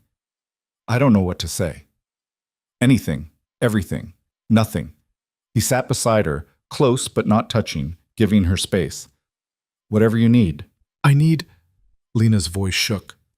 "I need to know it gets easier. That I won't always see his face, won't always feel the gun, won't always hear. It gets different, Adrian said quietly. Not easier, just different. The sharp edges dull over time. You learn to carry it. You've done this before. More times than I can count. He stared at his hands. My first was when I was 19. One of my father's rivals came after me in a parking garage. I didn't want to shoot him, did everything to avoid it, but he kept coming, and Adrian's jaw tightened. Survival isn't pretty, Lena. Sometimes it's a choice between you or them, and choosing yourself means living with what that choice costs. How do you live with it? By trying to make sure the next generation doesn't have to make the same choices. By building something better, cleaner, so fewer people end up in warehouses with guns in their hands. He looked at her. By finding something worth protecting, worth fighting for, worth surviving for. Is that what I am? Something worth surviving for? You're everything worth surviving for. Adrian's voice was raw, honest. You walked into my life telling the truth when everyone else was lying. You stayed when you should have run. You pulled a trigger to save me when every instinct probably screamed to hide. He stopped, gathered himself. You're the best thing that's happened to me in years, Lena Carter. And I'm sorry. Sorry this is the world I've brought you into. Lena turned to face him fully. I'm not. You should be, but I'm not. She took his hand. I'm scared and traumatized and probably going to have nightmares for months. But I'm not sorry. Because being with you, being part of this, even the horrible parts, makes me feel alive in a way I haven't felt since my mom died. That's the trauma talking. No, it's me talking. The real me, the one who's been buried under years of just surviving, just existing. She squeezed his hand. You make me want to fight. For you, for this, for us. Is that crazy? Completely. Good. Then we're both crazy. Adrian pulled her close, and Lena let herself be held, let herself finally break down, crying for Marco, for herself, for the innocence she'd lost in a warehouse surrounded by violence. And through it all, Adrian held her, solid and steady, the eye of a storm that was far from over. Morning came too early and too bright. Lena woke on Adrian's couch, covered with a blanket she didn't remember pulling over herself. Her body ached like she'd been hit by a truck. Her hands were stiff, fingers curled from gripping a weapon she could still feel the weight of. Adrian sat in the chair across from her, already dressed, coffee in hand. He looked like he hadn't slept at all. How long was I out? Her voice came out rough. 6 hours. You needed it. He set down his coffee. Margot called. The official report's been filed. Self-defense, justified use of force, no charges. It's done. Done. Like the word could contain everything that happened, everything she'd done. Lena sat up slowly, the blanket falling away. What about David? In custody. He's cooperating, giving up names of everyone Marco recruited. In exchange, he'll probably avoid the worst charges. Adrian's expression was unreadable. He's not a threat anymore. Just a scared kid who got in over his head. And the Koreans? Gone. They lost equipment, personnel, and their inside connection. They won't try again anytime soon. He paused. We won, Lena. Against the odds, we actually won. It didn't feel like winning. It felt like surviving, which wasn't the same thing at all. I need to go home, she said. Take a shower, change clothes. Think. Vincent's downstairs whenever you're ready. Adrian stood, hesitated.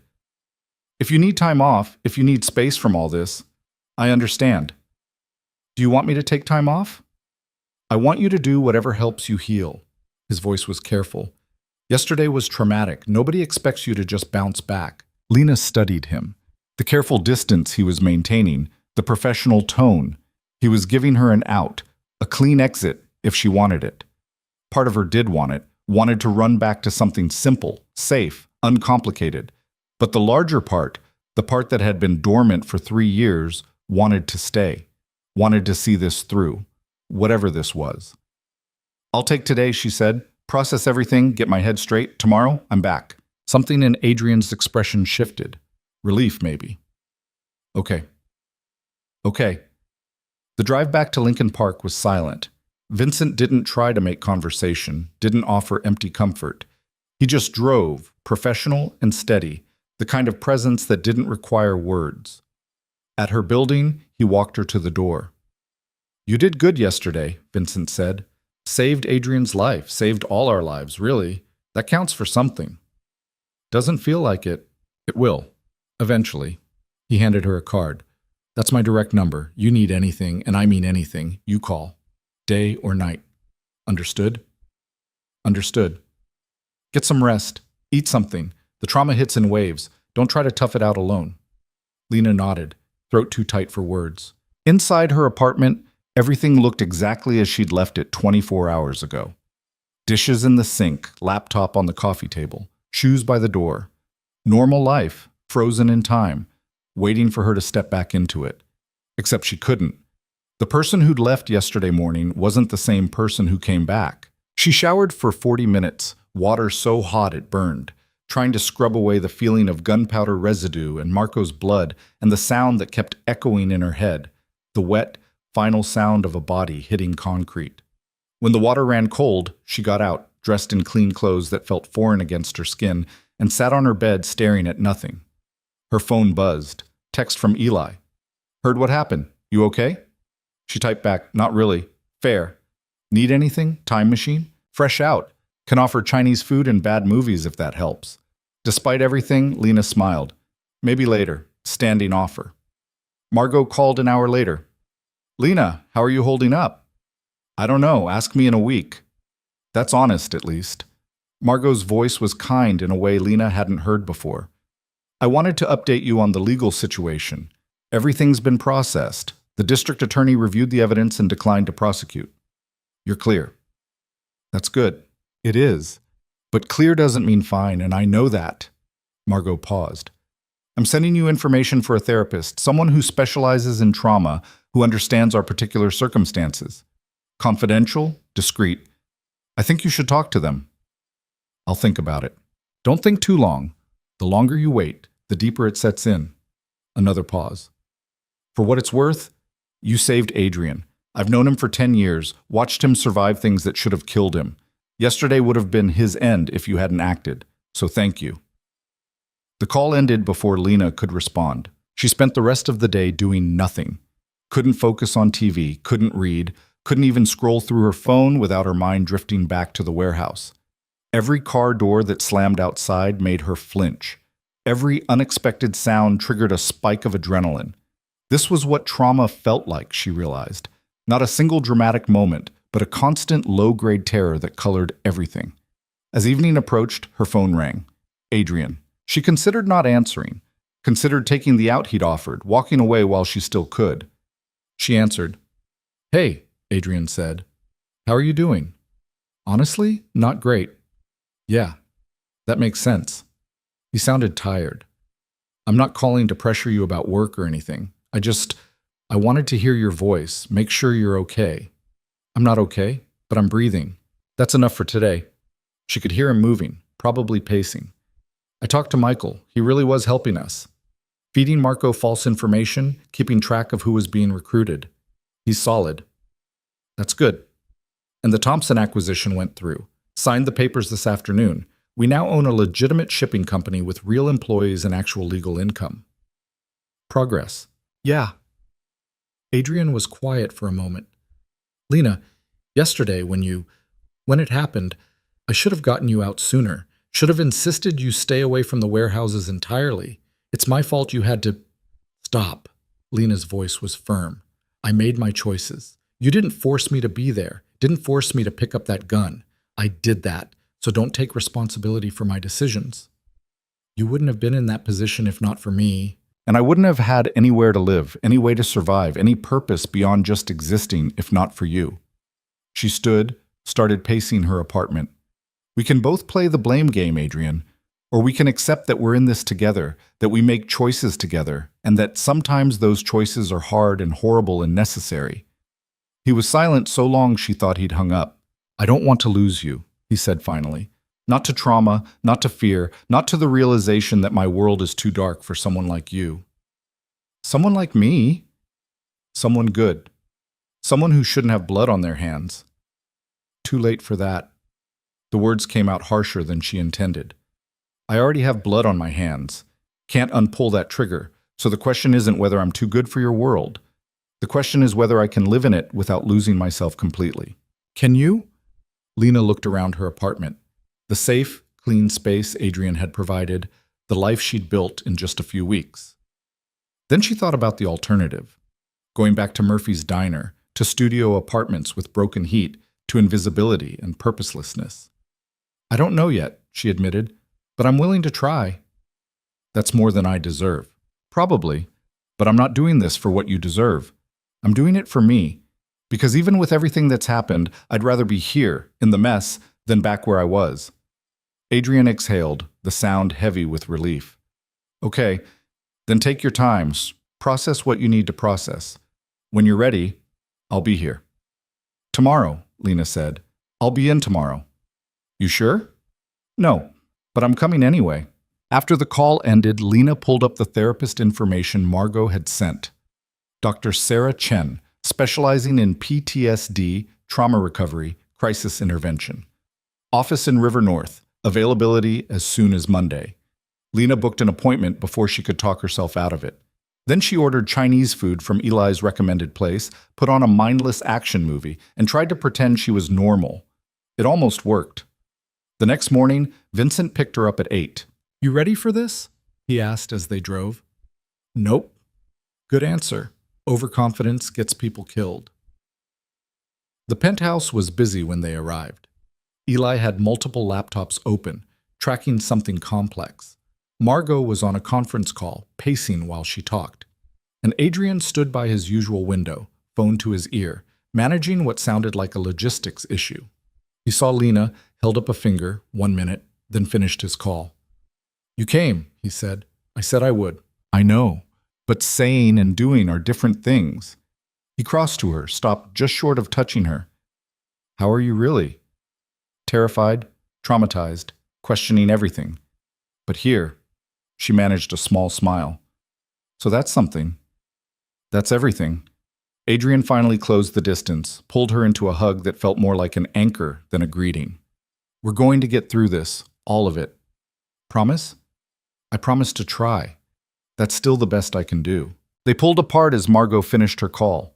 She gave Lena a measuring look, then nodded once, apparently satisfied with whatever she saw. Glad you're back. We've got complications. When don't we? Adrian gestured toward the conference table. What now? The Koreans aren't as gone as we thought. Margot pulled up security footage on the main screen. They've been making inquiries, reaching out to some of our peripheral operations. Nothing direct, but it's clear they're looking for another way in. They lost their inside connection, Eli added, but they still want the territory. They're just being more careful this time. Vincent joined them, arms crossed. I've increased security at all key locations, but we can't maintain that level of coverage indefinitely. It's expensive, and it shows weakness. Showing weakness gets us tested, Adrian said, which leads to more conflicts, more violence. He turned to Lena. Thoughts? She blinked. You're asking me? You've got fresh eyes. What do you see? Lena looked at the security footage, the maps Eli had pulled up, showing Korean movement patterns, the financial reports Margot had compiled. Her mind, trained by weeks of organizing Adrian's chaos, started finding patterns. They're probing, she said slowly, testing response times, seeing where we're vulnerable. But they're not committing to anything. They don't want another direct confrontation. So what do they want? Vincent asked. Assurance that we're not expanding into their territories. A guarantee that the power vacuum Marco's death created won't lead to us pushing into their space. Lena looked at Adrian. They're scared of you. Good, Vincent muttered. No, not good, Lena countered. Scared enemies are unpredictable. They might do something desperate. She tapped the map. What if instead of fighting them, we negotiate? Set clear boundaries, non-aggression terms, give them certainty in exchange for them backing off. Margot tilted her head, considering. That could work, if we frame it as mutual benefit rather than weakness. They tried to kill Adrian last week, Vincent pointed out. We're supposed to just forgive that? We're supposed to be smarter than they are, Adrian said quietly. He was looking at Lena with something like pride. A negotiated peace costs nothing and gains us time to consolidate our legitimate operations. The longer we're not actively fighting, the stronger our legal businesses become. Your father would have burned their operations to the ground, Margot said carefully. My father's approach led to constant warfare and his eventual death. Adrian's voice was firm. I'm trying something different. Lena's right. We offer terms, set boundaries, and move forward. If they break the terms, then we respond, but we give peace a chance first. Eli looked skeptical. Vincent looked actively hostile to the idea, but Margot was nodding. I can draft terms, she said. Neutral meeting ground, mediators if needed. Make it official, binding. Do it. Adrian turned to Vincent. I know you don't like this. I think it's naive, Vincent said bluntly. But you're the boss. If you want to try diplomacy, we'll try diplomacy. Just don't expect me to lower security until I see actual proof they're honoring whatever deal we make. Fair enough. The meeting continued for another hour, hammering out details. Lena took notes, offered occasional observations, tried to ignore the lingering tremor in her hands whenever she had to hold something. When everyone finally dispersed to handle their respective tasks, Adrian pulled Lena aside. That was good work, he said. The negotiation angle. I wouldn't have thought of it. You were already thinking it. I just said it out loud. No, I was thinking about defense, protection, maintaining what we have. You're thinking about growth, about moving forward instead of just surviving. He smiled slightly. That's what you bring to this. A perspective I've lost somewhere along the way. Happy to help, though I'm still figuring out how to be helpful without falling apart. You're doing better than you think. Adrian glanced toward his office. Can we talk? Privately? They went to his office, door closed. Adrian leaned against his desk, suddenly looking uncertain. I've been thinking, he started, about everything. The warehouse, Marco, what happened with you and the gun. And I've realized something. Lena waited, heart picking up speed. You've become essential to me, not just as an assistant, not just as someone useful, as, he struggled for the word, as someone I need. Someone whose presence makes everything else make sense. Adrian, let me finish. He took a breath. What I'm trying to say, badly, is that I care about you. More than is probably wise, more than is definitely professional. And I need to know if there's any chance you might feel the same way. Lena stared at him. The powerful man who'd negotiated with criminals and survived betrayal and rebuilt an empire was standing in front of her, vulnerable and uncertain, asking if she might care about him. I pulled a trigger to save your life, she said quietly. I killed someone because the thought of losing you was unbearable. So yes, Adrian, I feel the same way. The tension in his shoulders released. Okay, good. That's good. Though we should probably acknowledge that this is complicated and possibly a terrible idea. Definitely a terrible idea.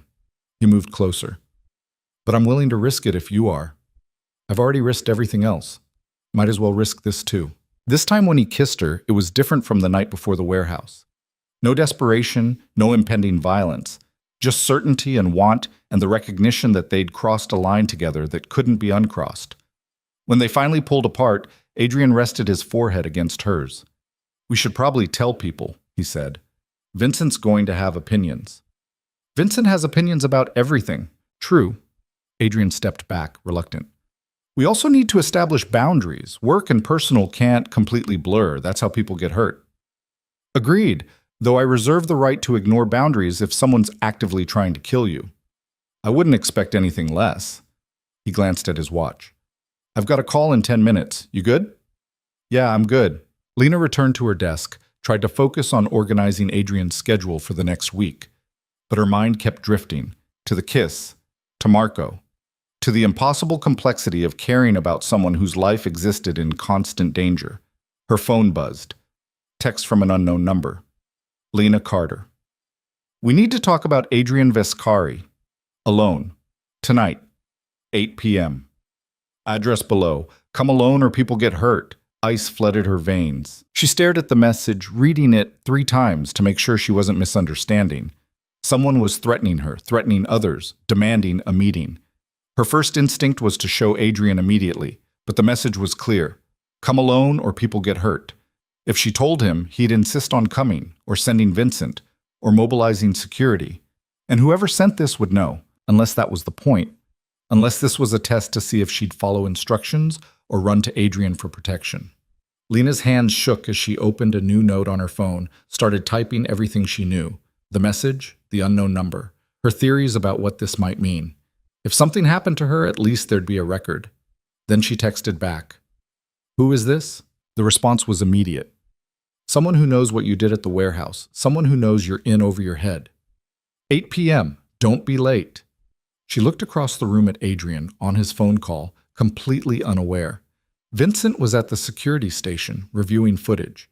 Eli was buried in his laptops. Nobody was watching her. Nobody would know if she made a terrible decision. Lena closed her eyes, weighed her options. Tell Adrian and potentially escalate whatever this was. Go alone and potentially walk into a trap. Ignore it and risk whoever this was following through on their threats. No good choices, just varying degrees of dangerous. She made her decision, hating herself even as she did it. At 7:30, she told Adrian she wasn't feeling well, needed to go home early. He believed her immediately, offered to have Vincent drive her, insisted she rest. She refused the driver, said she'd take an Uber, promised to check in later. Then she went to the address and the text message, alone, terrified, possibly making the stupidest decision of her life. The location was a coffee shop in a quiet neighborhood, public enough to feel safe, isolated enough for private conversation. Lena arrived at 7:55, scanning for threats, for familiar faces, for any sign this was a setup. At 8 exactly, a woman walked in. Mid-50s, professional clothing, kind face that somehow made Lena more nervous, not less. "Lena Carter." The woman sat across from her, no introduction. "Thank you for coming." "Who are you?" "Special Agent Rebecca Torres, FBI." She slid a badge across the table. It looked real.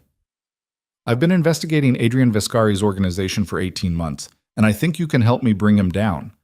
Lena's world tilted. I don't... "You killed Marco Santini 3 days ago," Agent Torres said quietly. "Self-defense, legally cleared, I know. But that action put you at the center of an organization we've been trying to infiltrate for years. You have access to Adrian, to his operations, to information we desperately need. I'm not informing on him. I'm not asking you to. Not yet." Torres leaned forward. "I'm asking you to think about what happens next. Adrian's trying to legitimize his operations, which is admirable, but he's still running criminal enterprises, protection rackets, illegal gambling, money laundering through his new legitimate businesses. People are being hurt. Communities are being damaged. He's trying to change that. Is he? Or is he just getting better at hiding it?" Torres pulled out a folder, opened it. Photos of people Lena didn't recognize. These are victims of Adrian's organization, business owners who couldn't pay protection money, families evicted when their neighborhoods got redeveloped, people who crossed the wrong person and disappeared. Adrian didn't do those things. Maybe not directly, but he profits from them. He benefits from the fear his organization creates. Torres closed the folder. "I know you care about him. I can see it. But caring about someone doesn't make their actions right." Lena's mind raced. This was a trap. Had to be. But Torres seemed genuine, the badge looked real, and the things she was saying aligned with Lena's own doubts. "What do you want from me?" Lena asked. "Right now? Nothing. I just wanted you to know I exist, that there's an alternative to the path you're on." Torres slid a card across the table. "That's my direct number. If you decide you want to help, if you decide the right thing to do is stop him before more people get hurt, you call me. And if I don't, then you don't. I can't force you." Torres stood. "But think about what you're protecting, Lena. Think about whether Adrian Vescari's version of the future is really better than what came before, or just a prettier package for the same violence." She left. Lena sat alone in the coffee shop, staring at the FBI card, her entire world fragmenting around her. Everything she thought she knew, everything she'd convinced herself about Adrian's good intentions and noble goals, Torres had just planted doubt in all of it. Was Adrian really changing things? Or was she just too close to see clearly? Her phone buzzed. Text from Adrian. "Feel better? Call if you need anything." Lena stared at the message, at the card, at the impossible choice sitting in front of her. Then she pocketed both, walked out into the Chicago night, and tried to figure out who she was becoming and whether she could live with that person. Lena didn't sleep that night. She lay in her Lincoln Park apartment, staring at the ceiling, Agent Torres's card burning a hole in her pocket.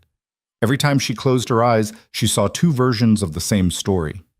In one, Adrian was exactly who he claimed to be, a man trying to drag a violent empire into legitimacy, making hard choices to prevent worse outcomes. In the other, he was what Torres suggested, a criminal who'd learned to dress up brutality in better suits and cleaner language. The worst part was that both versions could be true simultaneously. At 4 a.m., she gave up on sleep, made coffee, and sat by the window watching Chicago wake up. Normal people heading to normal jobs, living normal lives where the hardest choice was traffic routes and what to have for lunch. She'd killed a man 6 days ago.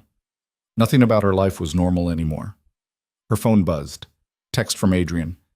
Can't sleep either. Come to the office? She should have said no. Should have maintained distance, processed everything Torres had said, figured out where her loyalties actually lay. Instead, she typed, "Be there in 30. Vincent picked her up without comment, though his assessing look suggested he knew something was off. The drive was silent except for early morning radio, some talk show host discussing politics like they mattered. Adrian was at his desk when she arrived, still wearing yesterday's clothes, looking as exhausted as she felt. Couldn't stop thinking, he said by way of greeting. About the Koreans, the negotiation, what happens if it fails. Then I started thinking about everything else. Marco, David, the warehouse, you. He looked up. Mostly you. Lena set down her bag, stayed near the door.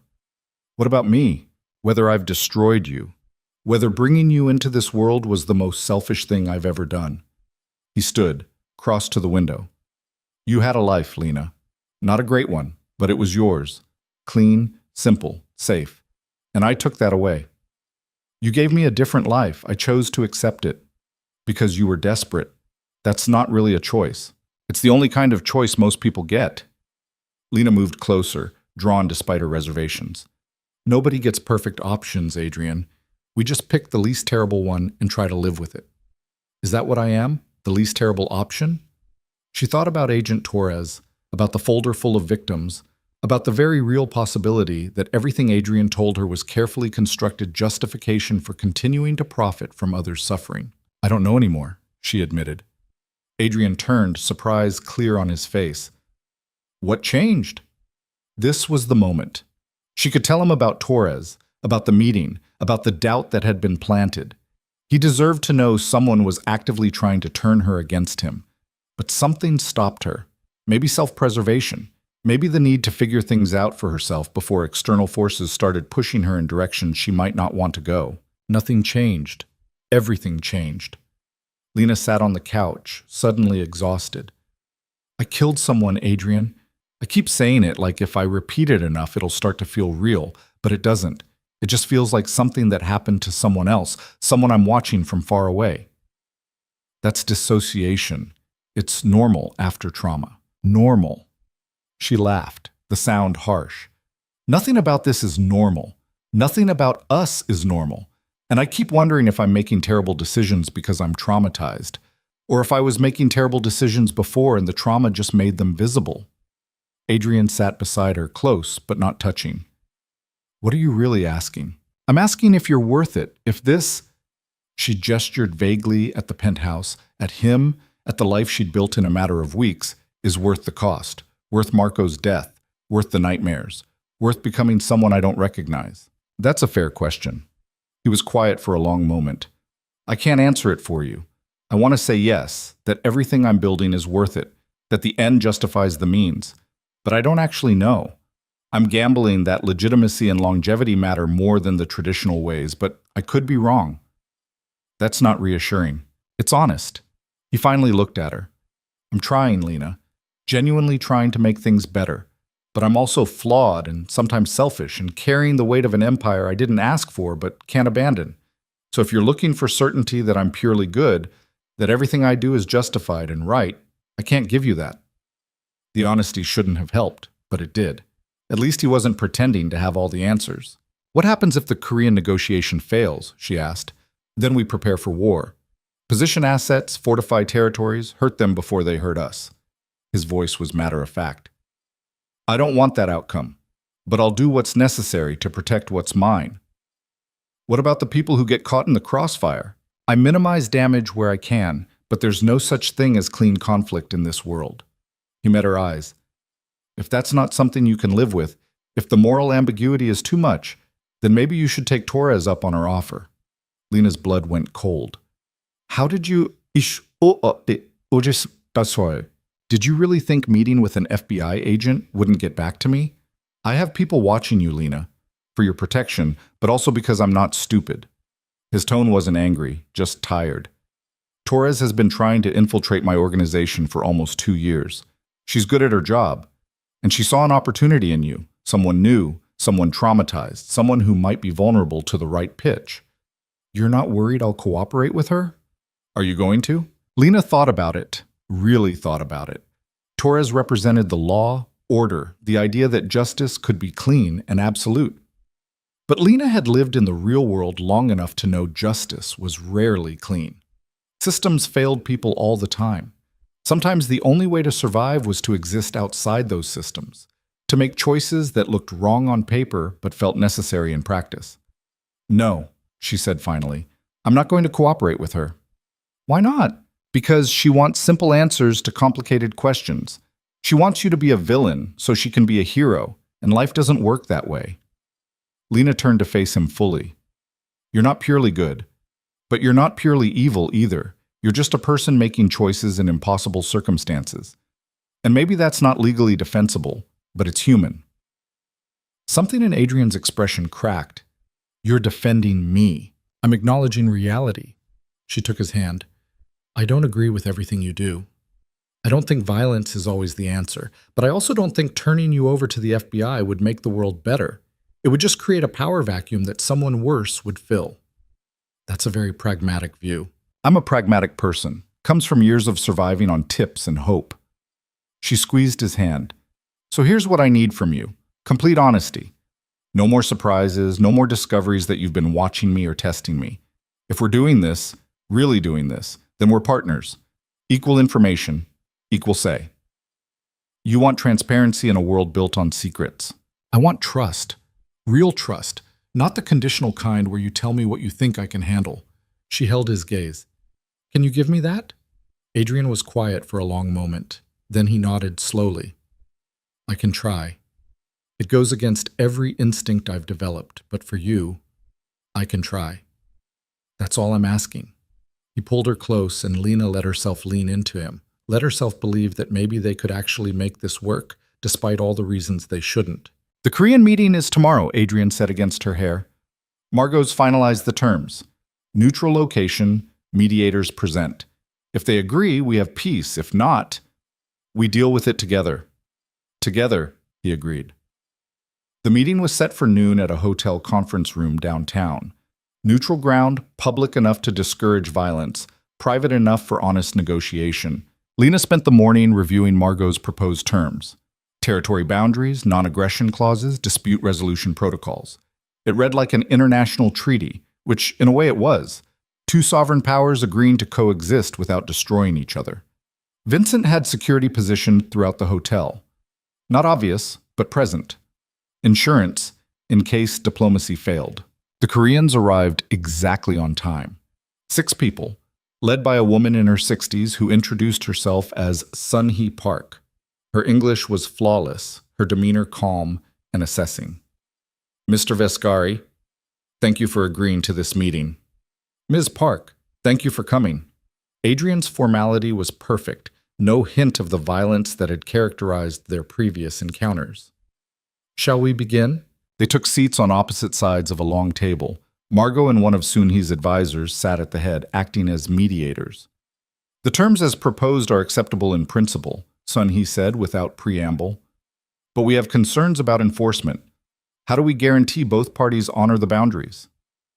Joint Oversight Committee, Margot suggested, representatives from both organizations, meeting quarterly to address concerns before they escalate. That requires trust we don't currently have. Sun-hee's gaze was steady. Your organization recently lost 2 senior members under violent circumstances. Ours lost equipment and personnel. The history between us is not conducive to cooperation. Which is exactly why we need formal structures, Adrian countered. Personal trust takes time. Legal frameworks create accountability immediately. Sun-hee nodded slowly. You're not what I expected, Mr. Vescari. Your reputation suggested someone more traditional. I'm trying to be less traditional. It's not always successful. A slight smile crossed Sun Hee's face. Evolution is difficult in our industries.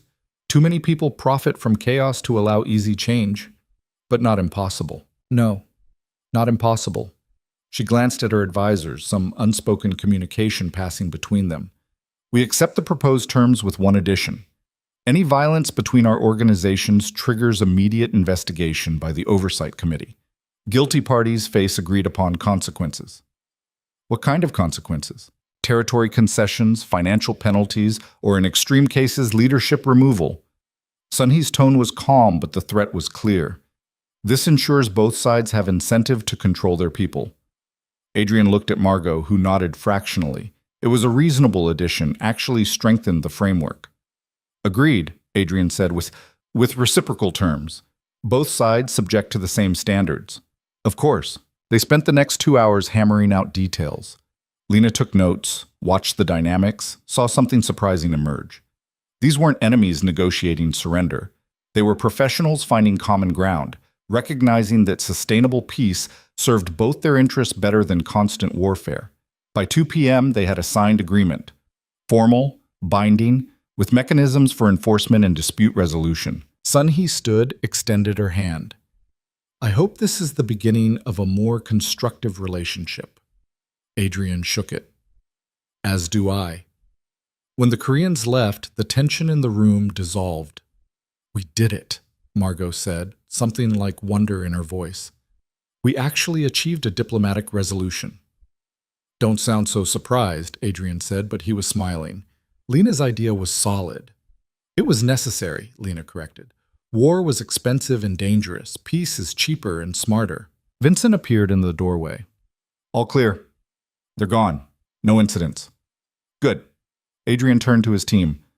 I want this formalized immediately. Legal documentation, copies to all relevant parties, implementation of the Oversight Committee within the week. People mobilized, energy shifting from tense negotiation to productive action. Adrian pulled Lena aside. We should celebrate. Celebrate? We just prevented a war. That deserves recognition. He glanced at his watch. Dinner tonight, somewhere nice. Just us. Is this a date or a business meeting? Does it have to be one or the other? Fair point. They ended up at the same restaurant from weeks ago, the quiet place in River North with the kind host and no sign outside. Rosa greeted them like old friends. Mr. Vescari, Miss Carter, so good to see you both. Your usual table? Please. The wine was the same too, rich, red, probably expensive. Lena was starting to develop a taste for it. To peace, Adrian said, raising his glass. To peace, Lena echoed. They drank, and for the first time in weeks, the weight of constant threat lifted slightly. I talked to Torres, Lena said abruptly. Adrian set down his glass. I know. I need to tell you what happened, what she said. Lena took a breath. She tried to recruit me. Showed me files of people hurt by your organization, said I could help stop you, make things right. And what did you say? That I'd think about it. Then I went home and actually thought about it. She met his eyes. She's not wrong, Adrian. Your organization has hurt people. Even with your reforms, even with legitimacy as the goal, there's still damage being done. I know. So how do you live with that? Adrian was quiet for a long moment. By believing the alternative is worse. If I stepped away, if I let the organization collapse or get taken over by people like Marco, the violence would increase exponentially. So I stay. I push for change. I make incremental progress while knowing it's not enough. Will never be enough, but is still better than nothing. That's a heavy burden. It's the burden I inherited. I can carry it with purpose, or I can abandon it and let others suffer the consequences. Those are the options.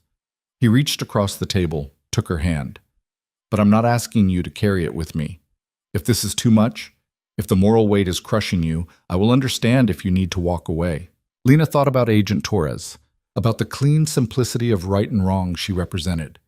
Then she thought about the real world, the one where people made impossible choices in difficult circumstances, where good and evil weren't absolutes but sliding scales everyone navigated differently.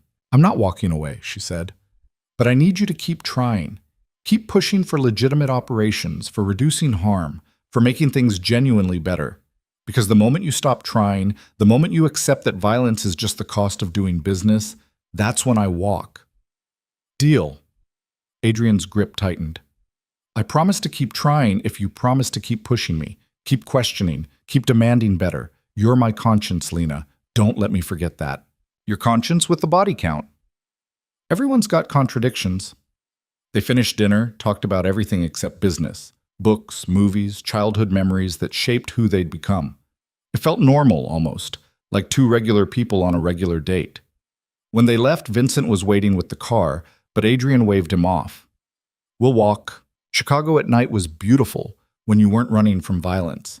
Lights reflected off the river. People moved with purpose or leisure. The city hummed with energy that felt vibrant rather than threatening. I want to show you something, Adrian said. He led her to a building under construction near the waterfront.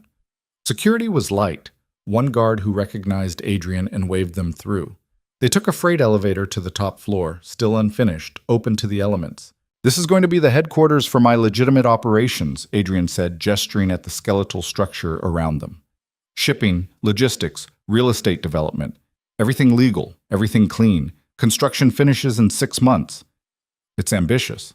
It's necessary. He moved to the edge where the wall would eventually be, looking out over the city. This is what I want to build, Lena. Not an empire of fear, but an actual business that employs people, contributes to the economy, exists in daylight instead of shadows. And the other parts? The protection, the gambling, the gray areas? Phased out over time. As the legitimate operations grow, the illegal ones shrink. In 5 years, maybe less, I want to be completely clean. He turned to her. That's the goal. That's what I'm fighting for. Lena joined him at the edge.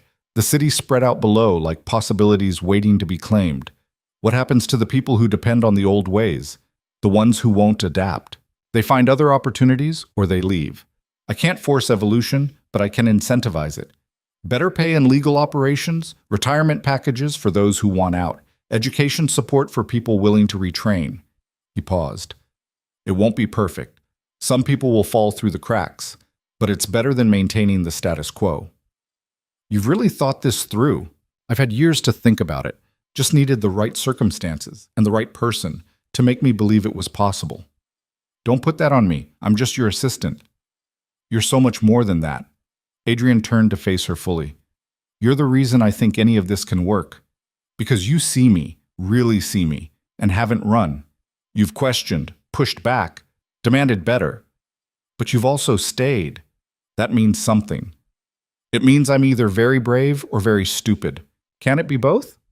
Lena laughed despite herself. Apparently that's our thing, contradictions. Speaking of which, Adrian reached into his jacket, pulled out a small box. This is either wildly inappropriate or perfect timing. I genuinely can't tell. Lena's heart stopped. Adrian, if that's what I think it is, it's not a ring. I'm not that presumptuous. He opened the box. Inside was a key on a simple chain.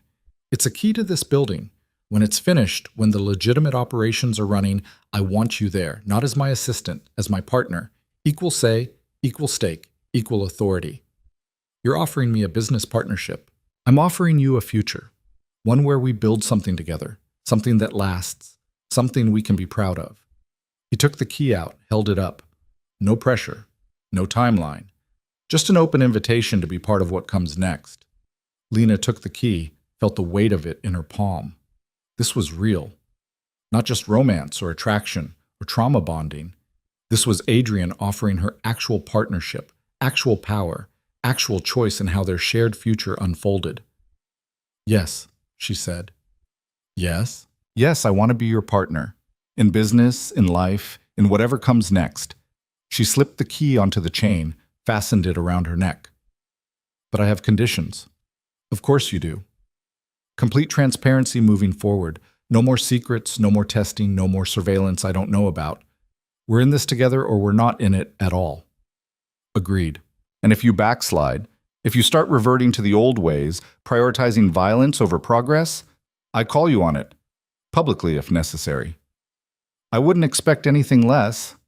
And Lena took a breath.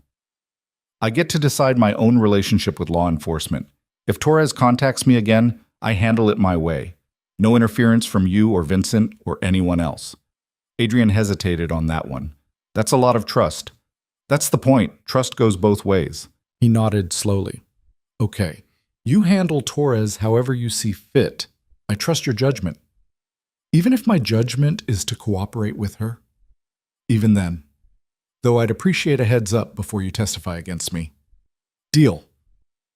The absurdity of it, negotiating the terms of their relationship while standing in an unfinished building discussing FBI cooperation, finally hit them both. They started laughing, the sound echoing off exposed concrete and steel beams. We're insane, Lena said. Completely. Adrian pulled her close. But at least we're insane together. This time when he kissed her, there was no urgency, no fear, no shadow of violence, just certainty and warmth and the promise of something that might actually last. When they finally pulled apart, the city lights seemed brighter somehow. They spent the next 3 months building. Adrian's legitimate operations expanded rapidly. The Thompson acquisition integrated smoothly, generating real revenue without the shadow of criminal activity. The shipping company added routes, hired employees, became an actual business rather than a front.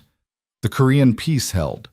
The oversight committee met monthly, addressed small disputes before they could escalate, created channels for communication that prevented misunderstandings from becoming conflicts. David Chen pleaded guilty to conspiracy charges, received a reduced sentence for cooperation.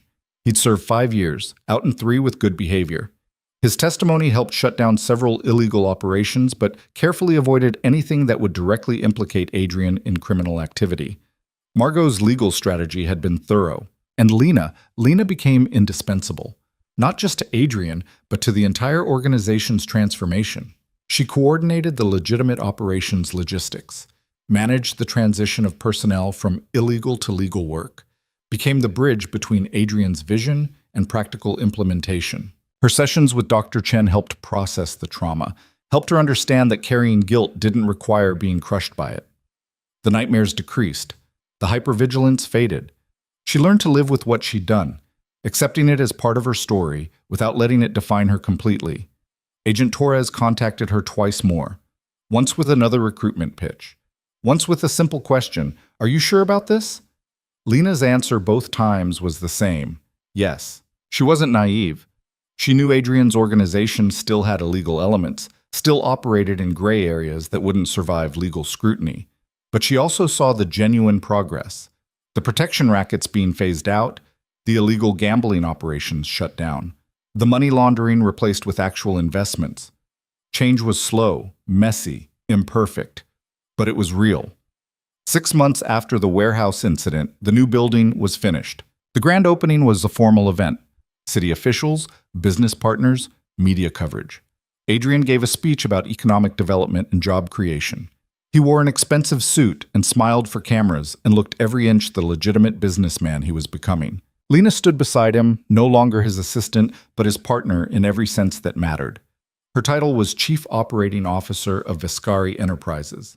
Her responsibility was transforming Adrian's vision into sustainable reality. After the speeches, after the ribbon cutting, after the officials and reporters left, Adrian pulled her aside. "We did it," he said. "Actually, did it. It's a beginning, not an ending. Best kind of success, the kind that leads to more work." He looked around the gleaming office space, the legitimate business they'd built together. "Thank you for believing in this, for believing in me. Thank you for being worth believing in." That evening, they had a private celebration at the penthouse. Just the core team, Vincent, Margot, Eli, Michael, and a few others who'd been instrumental in the transition. "To new beginnings," Margot said, raising her glass. "To surviving long enough to see them," Vincent added. They drank, they laughed, they told stories about the chaos they'd navigated to reach this moment. Later, after everyone had left, Lena and Adrian stood by the windows overlooking Chicago. "I have something for you," Adrian said. This time, he actually pulled out a ring box. Lena's breath caught. "Adrian, before you panic, let me explain." He opened the box. Inside was a simple platinum band, elegant and understated. "I'm not asking you to marry me right now. I'm asking if you'd be willing to marry me eventually, when we've built something stable enough to support forever, when we've proven this can work long term." That's the strangest proposal I've ever heard. We're strange people in strange circumstances. Seems fitting. He took out the ring, held it up. "This is a promise, Lena. A promise that I see a future with you. A promise that I'm committed to building something that lasts. A promise that you're not just my partner in business, but in life." Lena looked at the ring, at Adrian, at the city spread out below them.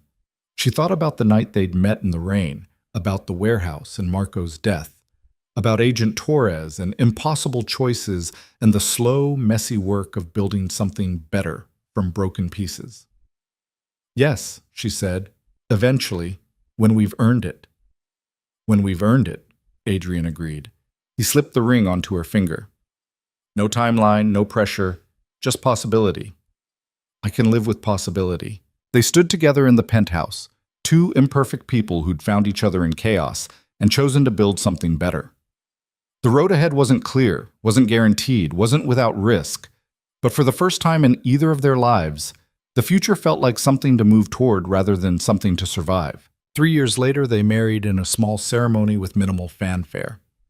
Vescari Enterprises had become one of Chicago's major logistics companies, completely legitimate, employing over 500 people. The illegal operations had been fully phased out, replaced with real businesses generating real value. Agent Torres attended the wedding, having closed her investigation after determining that Adrian's organization had genuinely transformed. She and Lena had developed an unlikely friendship built on mutual respect and the recognition that justice wasn't always simple. Vincent served as best man. Margot officiated. Eli handled tech support for the live stream that Adrian's extended family watched from various locations. The vows were simple, honest, full of acknowledgement that marriage, like everything else in their lives, would be complicated, imperfect, and worth the effort. 5 years after that, they launched the Vescari Foundation, focused on economic development in underserved communities.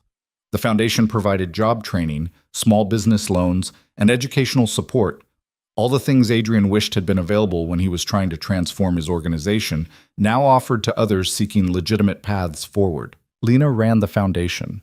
It was, she reflected, the fullest expression of the work they'd been doing all along, taking broken systems and building better ones, offering people choices beyond desperation and survival. On the foundation's first anniversary, a young woman came to their office seeking help. She was 23, working 3 jobs, barely staying afloat. She reminded Lena viscerally of herself 8 years ago, exhausted, hopeful, looking for any opportunity that might lead somewhere better. "Tell me what you need," Lena said. The woman explained her situation. Lena listened, took notes, saw the reflection of her younger self in every word. When the woman finished, Lena smiled. "I think we can help you. Let me tell you about some opportunities." Later that night, lying in bed beside Adrian in the home they'd built together, Lena thought about paths and choices and the strange ways life unfolded. She'd killed a man to save the person she loved. That fact would never change, would always be part of her story. But it wasn't the whole story. It wasn't even the most important part. The important part was what came after, the choice to build rather than destroy, to create rather than abandon, to believe that people could change, and systems could improve, and love could exist even in complicated circumstances. "What are you thinking about?" Adrian murmured, half asleep. "That I'm glad I ran into you in the rain that night. Best accident of my life." "Mine too." They fell asleep together, two people who'd taken impossible circumstances and built something lasting, something real, something that proved redemption wasn't about erasing the past, but about choosing the future worth fighting for. The city outside their window hummed with life, millions of stories intersecting, millions of choices being made, millions of people navigating the complicated space between right and wrong. And somewhere in that vast complexity, Lena and Adrian had found their answer. Not perfection, not absolution, just the daily work of being better than they were yesterday, together. That was enough. That was everything.